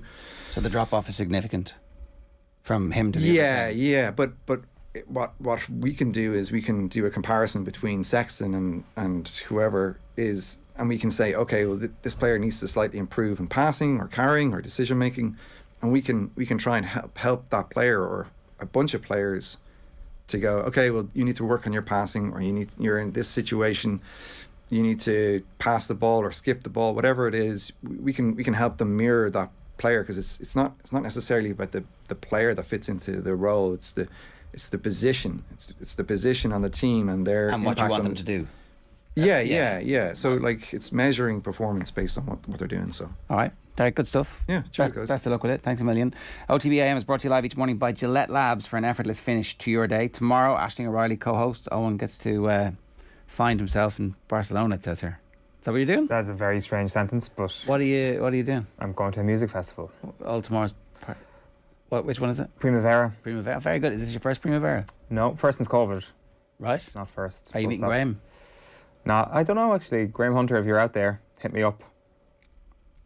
We'll also be joined Andy Mitten, who obviously lives close to Barcelona. Yeah, hit me up as well, Andy. Man United summer ahead with their new manager, and ex-tennis pro Jenny Claffey joins us to talk about the women's draw at the French Open. Much more as well. Besides, right now, here's Owen chatting with Derry captain Chrissy McCaig at Croke Park, followed by Joe Malloy's conversation with Olympic gold medalist Kelly Harrington on last night's show. We'll see you tomorrow. We're here with Ulster champion Chrissy McCaig. Chrissy, how have the last couple of days been?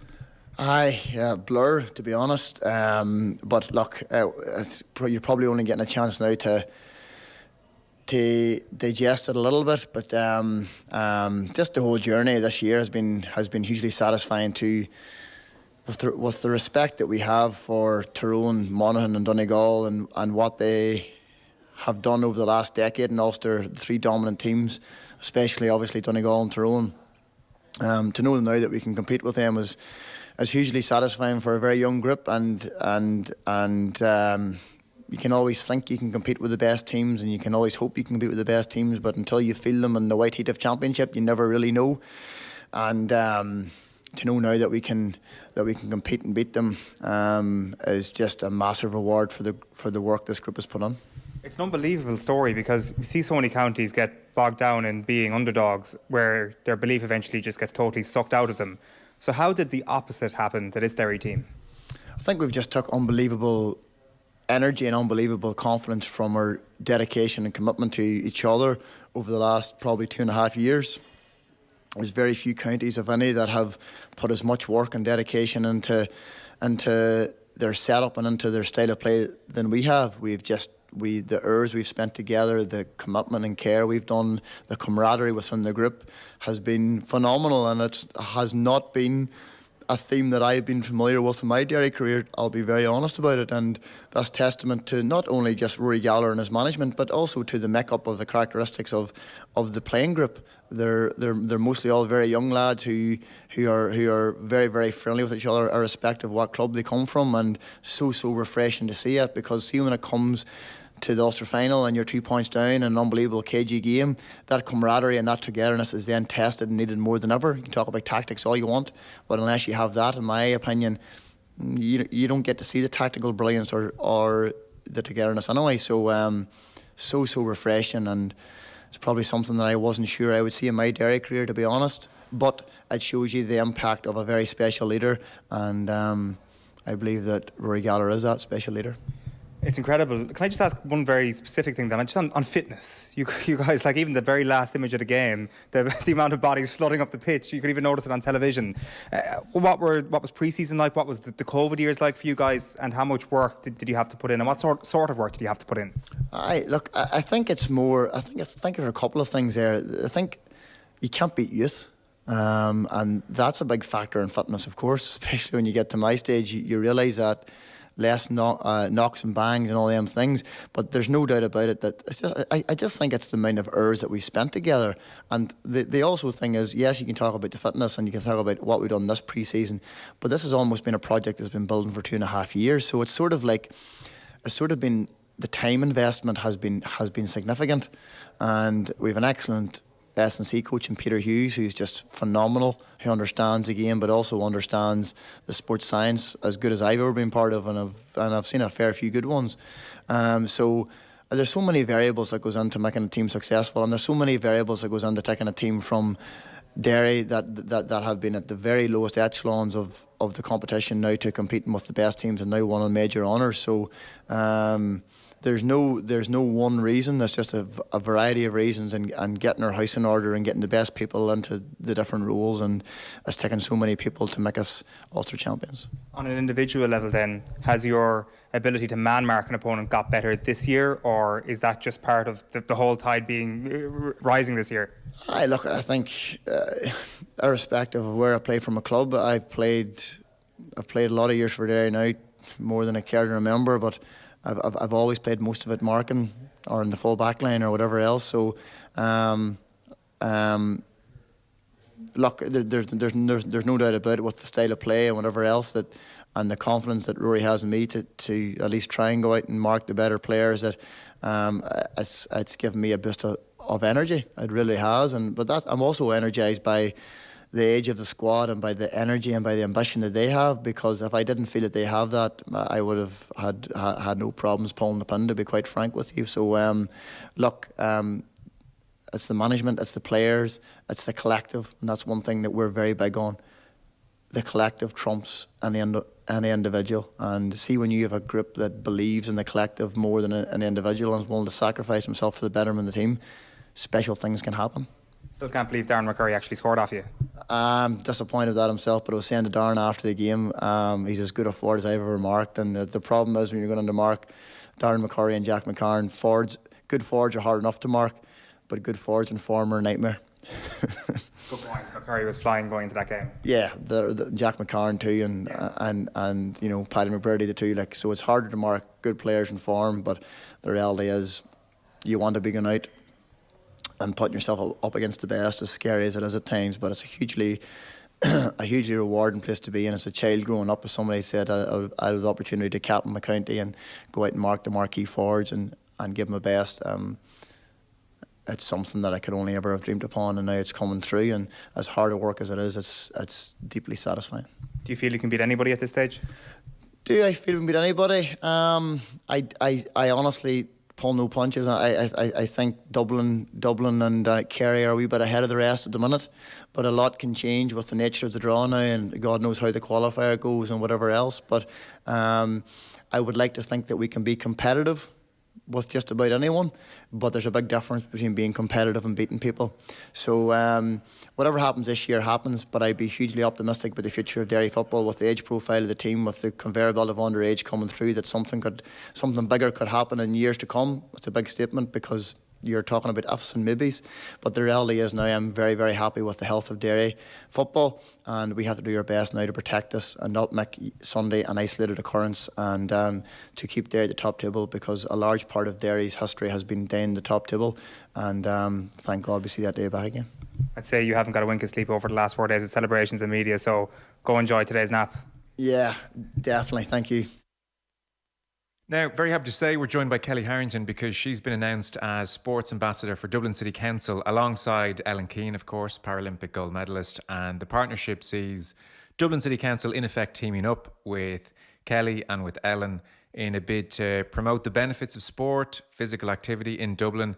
There is lots of information about Dublin City Council's sport and recreation programmes, services, facilities, all you need to know if you go to dublincity.ie/residential/sports-and-leisure. I'll give you that email address again before we go.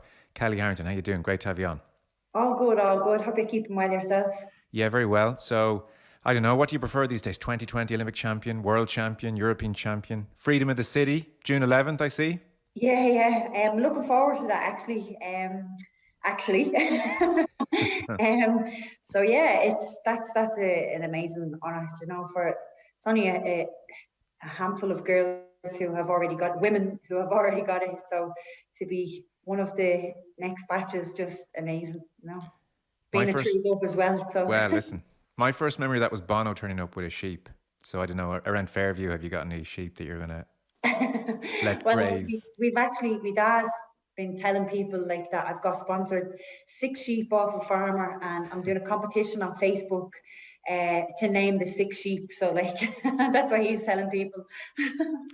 So a couple of months ago, I was thinking, oh, World Championships on the way. We'll get to see how Kelly's going. Injury in camp. Yeah, I just had a little niggle and I'm over it now. I'll be back hopefully sparring at the start of July, and just do you know what, I've enjoyed a little bit of a break as well there, so back at it now, back at it, and hopefully get ready for the Europeans coming up now in October. I think they're in October. We don't know where or what. You know yourself the way everything is at the moment, but look. Best of luck getting a flight by then. I might start queuing outside Dublin Airport now. So how do you frame this part of your career? Do you have like 2024 potentially I'll be retired, so this is like a sprint finish, everything I can do I'm going to do it, or have you set a deadline, or how are you framing this post-Olympic win period for you? Like coming back after Tokyo, it was kind of, I didn't know what I was going to do or anything, you know. I just knew I wasn't going to go professional. And then I decided, right, as I'd sat down with Bernard, with Zor, with John, with my own club coach Noel, and we had decided, right, we'll give it another lash and see how we go for Paris.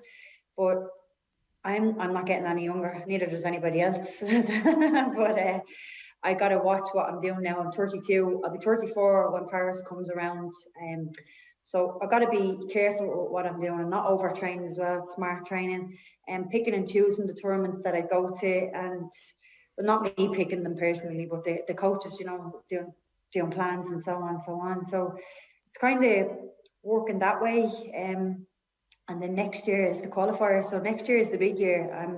I'm not even really looking at Paris at the moment. I'm just looking at qualifying, because I don't really know how the qualifiers are working, or we're very unsure of all of that. But it's just, I just know that next year I need to be on it. Like, I need to be switched on, and I need to be ready to rock and roll. Yeah. Like. And Kelly, physically, does 32 going into 33, do you notice that difference to how you felt at 28, 27? Do you know what? Like, I honestly feel like strange. Like, I know it sounds strange, like, but I do feel like I am getting better. Like, well, not like, Jesus, like, I'm getting better every day, but I don't feel like I'm getting any worse, is what I should say. So, like, yeah, like, I feel good. I feel mature. I feel like I have a lot of experience. And I mean, sometimes experience can outdo the new fish in the pond, really, you know. So we'll see. Like, well, boxing's boxing, you know. So everyone on the day, and like, there's new people coming out of cracks of the walls all the time. So that's why people love it so much, isn't it? Because there's always people in and out, and then bang, someone takes something for surprise, and you're like, Jesus Christ, I didn't see that coming. I guess everybody would have seen what Lisa O'Rourke and Amy Broadhurst did at the World Championships. Amazing. They joined this elite list, and it continues to put Irish boxing on the map. Yourself and Amy Broadhurst, are ye vying for the same weight class at the next games? Because like, Olympic qualification is a complete mystery to me. I just wait until I get the thumbs up that someone's in. So how does that work, for instance? I'll be honest with you, right? I'd be going for the same weight that I've gone for, 60. I won't be going for 66, because there's a 66 class there now as well. Yeah, and a 57. And a 57 and a 75 and a 50, I don't know, 52 maybe, or something, or 51, something like that. But I'll be on for 60. I don't know what Amy is doing, you know. I have no idea what she's doing. Like, that's up to her really what she's doing. But I know I'm doing 60, and that's what I'll be getting ready for. I'll be preparing for that, you know. And whatever happens really, like, you know. But I'll be ready. I'll be doing what I do best, staying calm, controlled, and getting ready to rock and roll. You mentioned Bernard Dunn. What a complete mess. It's a complete mess, but you know what? Like, we just need someone in there to take up that role. Like, I've had the great pleasure of working with Bernard over the last number of years. He's set up a great team.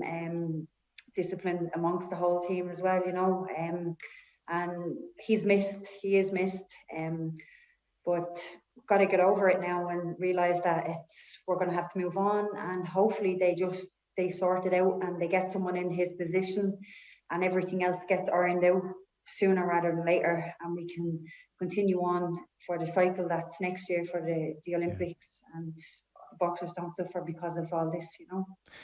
It's amazing the boxing remains so successful in spite of all of these issues, going back to Billy Walsh's departure. I didn't read this SWOT analysis. I haven't seen it. I saw Jack Chambers describe it as disgraceful. Bernard Dunn obviously thought it was bad enough to resign effectively on principle.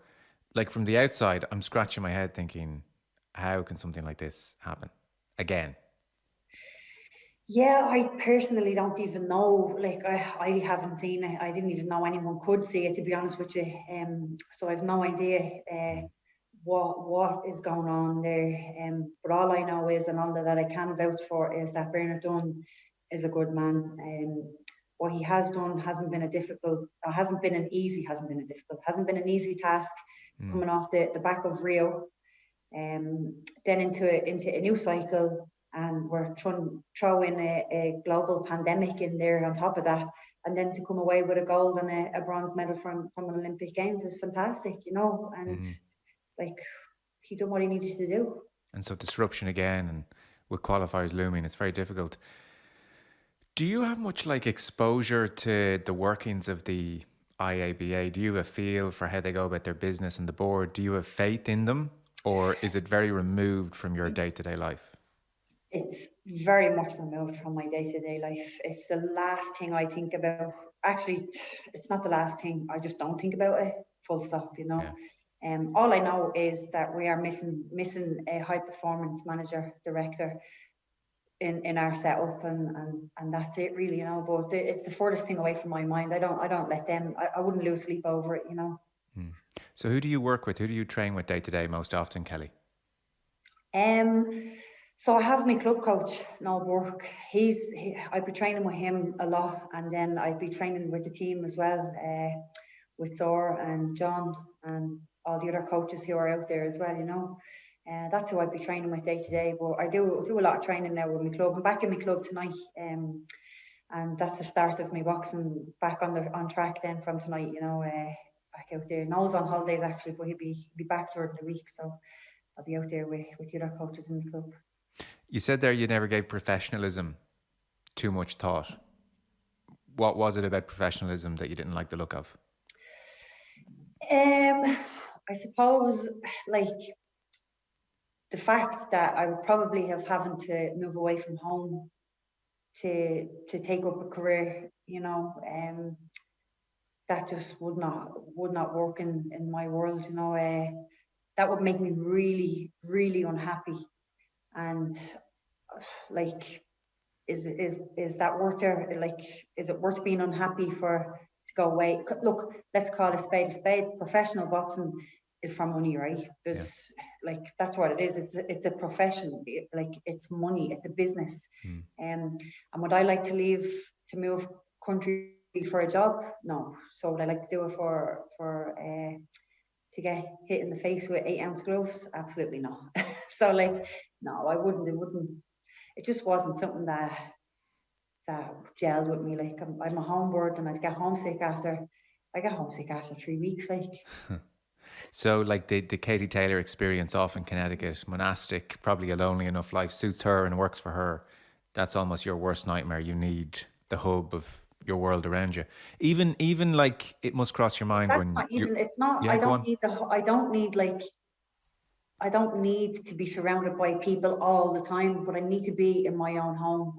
I need to have my dogs. I need to have Mandy, and I need to be able, if I want to leave my house and go somewhere, to go there, you know, and come back. And you can't say to Mandy and your dogs, well, I don't know how much say your dog's getting it, we're moving abroad for a couple of years. Yeah, I wouldn't do that. Like, I also like to be able to just get in the car and drive into my mat and dad, you know, like, God love them, like, I have them pestered, like, you know, they're probably like, you go professional, it'll be the best thing for you, like, just to get rid of me, like, you know. We think it's a great idea, away you go. Because I guess the temptation would be, not least when you see what Katie Taylor did recently at Madison Square Garden, like we're saying money, but then it's like, geez, this could be life-changing money. This could be, set me up for the next 30, 40 years money. That doesn't cross your mind in the way a more money-oriented person might look at it. I don't know, because I'm not ruled by money. Do you know what I mean? I don't think like that. Like set up for what? Do you understand? Like set up for what? To sit on your arse all day and Exactly that, yeah. Yeah, no, that's not me as a person. I have my little job. I have my cleaning job in the hospital.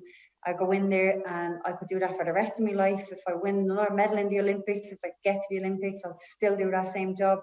It's, for me, money is not the be all and end all. Yeah, it helps make you a little bit happy, but I mean, it can also make you very unhappy, because you have to remember, with a lot of money comes a lot of fake friends and a lot of yes men and a lot of yes women, and I wouldn't like to be in that position. Yeah, I'd like to have the money, but I wouldn't like to be in a position, because I would be that person who would be trying to keep my feet on the ground, and I'd be questioning everyone around me. So yeah, I'm very, very happy. Like, I don't let money dictate what I do. While it would be nice, it's not the be all and end all. What is it? It's still St. Vincent's Psychiatric Hospital, is it? Yeah. In Fairview, yeah. In Fairview, yeah. What is it that gives you? What does that do for you at this stage in your life? I suppose I've been there, I think now 11 years, and all those people in there on the ward that I work in, they've been there since I've been there, and they know me since before I've become Olympic champion, and they're very, very real. They're not bandwagoners, and they're not fake people. They're not telling you what they think you want them to say, and I just love that, and I love being grounded. I love feeling valued for the person that I am, not for the person that I've become. Yeah. And I suppose Jesus, that's pretty. Listen, this is profound. But there's such wisdom in what you're saying, because there is this aspect, I'm sure. Like, why am I talking to you now? Why are we having this conversation? In part, Olympic champion, world champion. It's your exterior, I suppose, presentation to the world, and that's probably grown massively since the Olympic win. I'm sure that feeling of being public property, or certainly an aspect of yourself is public property. Has that been uncomfortable in any way, or too much in any way, or been pretty okay? No, like, do you know what? I embrace it. Like, I love the fact that people feel comfortable enough to come up to me and talk to me. I love that. Like, I love talking to people, and I love that fact. Like, and I love, do you know what I really love? Like, I love when I'm hearing the older people come up to me, like, who probably would never have watched a boxing match in their life, and they're coming up and they're saying well done, and now they know everything about me. Like, they know about me getting married and everything, and they're genuinely like happy, and inspired, and I think because I'm not like, I don't lose the run of myself. That's why I kind of engage with a lot of people, like, and why they get me, and I like it. Like, I embrace that. You do actually, and putting out things like the wedding photo and the dogs. There is a degree of you letting people in. Certainly, you're comfortable to a point and enjoy it to a point, it seems. That's it. Like, look, people have ways of finding out everything, so they do find out. So you may as well put out what you want to get out there, like, instead of them finding it out a different way, so put it out your way, really, like, and be happy with it. As long as you're happy with it, that's the main thing, isn't it? Yeah. So will you pretty much keep working as you are in Vincent's and keep training as you are? There'll be no, like, in the build up to the games, you won't deviate from that. That's your rhythm, that's your routine, and you'll maintain that as much as you can. And there won't be a camp anywhere or anything like that, by the sounds of things. I'll keep working there for, like, look, I'm never going to leave it unless they have to replace me, because they don't have anyone to cover my job while I'm away. Like, thankfully, they didn't need to, but there is a lot of people leaving now, so they're not hiring, so there is there's all them complications. But I'll keep working there for as long as I can, and as long as I yeah, I love it. You know, I can't see myself going anywhere. And there's room, like we're meant to be getting the new hospital as well, like, so I'd like to be there for the new one as well. Is Corinthians still your boxing club? No. That's your childhood old. one. That's old news. Okay. I've had nearly more clubs than I've had hot dinners. But I'm not like some people would be embarrassed about that, but I'm not embarrassed about it at all, because I know what I need to do to get what I need to get, you know. And where I am now, I'm out in St. Mary's in Tallaght with no work, and that's it. That's my last stop. Okay. The only reason I ask is I saw a big headline a couple of weeks back, and your name was in the headline. It was Kelly Harrington's childhood club, so I wasn't sure if you had left. It was like her child. Nowadays to get they'll use you for that. You know, yeah. Kelly Harrington had coffee at this place, but it was Corinthians, and I guess it's probably not unique amongst boxing clubs, unfortunately, in this country, given the great tradition we have. It would kind of frustrate you, but it was showing how Corinthians was in disrepair. There were no showers, there were no separate toilets for girls and boys having their boxing classes, and there were photos, and it just looked terrible. And it seemed like such a pity when you were trying to foster sport and foster, you know, what you've done and what Katie Taylor's done, and now Lisa O'Rourke and Amy Broadhurst, that you know, geez, the sport could take off if facilities were better as well. 100%, but you hit the nail on the head there at the start. Like, it's not just that club, it's clubs across the board, you know. So like the club I'm in, Mary's now, it's a fantastic club, but there's a lot of work that needs to be done on it as well, you know. Like, but it's just getting the funding to do things, you know. It's really not easy. Like, but when you also think about it, like, how many boxing clubs have we got in Ireland? Like, we've a lot of boxing clubs, like, so there's and I'm sure every one of those clubs has something that needs to be done in it, you know. So it's just about where does that money come from and how do we get it, and you know. Yeah, I mean, same for every club, isn't it, in so many sports? So just thinking about your life. Boxing, though. It's mostly boxing. Listen, mostly the sports that are working class. Well, totally. And like, we all piggyback come Olympic time, and we're all your best friend, and politicians are at the airport and smile for the photo. Thanks very much. I'll see you in 4 years. Yeah. That's exactly it. Yeah. And does any part of you think at these high profile moments when politician is all over you, do you know what, actually, I'm going to publicly tell everyone what I think about how the sport has treated the other 3 years, 11 months of the cycle? Maybe it wouldn't be the most gracious thing. Mightn't be the most gracious thing to do either, I guess. Before I come on with you, I was only actually having the crack. I was like, imagine I just turned around and said, I was like, why don't I tell them what I really think? Like, yeah. But no, do you know what? Look, it's always going to be what it is. You know, it's always going to be that way. They're always going to turn up. They'll turn up to the opening of an envelope. You know, I did. There was one time I got the Irish Times Awards. The Irish Times Sport Ireland Person of the Year 2018, and Shane Ross never turned up to me homecoming 2018. He didn't turn up to it, but he turned up to the Irish Times Sport Ireland Awards, and we were sitting there, and I was saying, like, I was giving out stink about him on the table that I was at, and I was on the table with a load of journalists, and I genuinely didn't think I was getting Person of the Year, you know, like. So I'm sitting there and I'm giving out, and then it's like, Kelly Harrington. I'm like, I had to nearly pick me jaw up off the floor, and I walks up and Shane Ross is there and he's all smiles, and I shook his hand, and like, he hadn't congratulated me or anything. He was the Minister for Sport at that stage, and I leaned in close to him, and I just says, like, because he was there, and I says, suppose it's better late than never, what? And he just nearly died. Like, he was just like, and just keep smiling. And I just turned and I was smiling, and my coach Noel was there, and I was telling Noel what I was going to say, like, and Noel was in creases laughing. He was. No harm. What an amazing couple of milestones in your life. So, Olympic champion, married last year. I think you bought a house the same month, give or take. Always a big thing. This would, from the outside, this looks like it must be a very happy period in your life. Is that how you feel about it? Yeah, it's a happy period. Yeah, absolutely.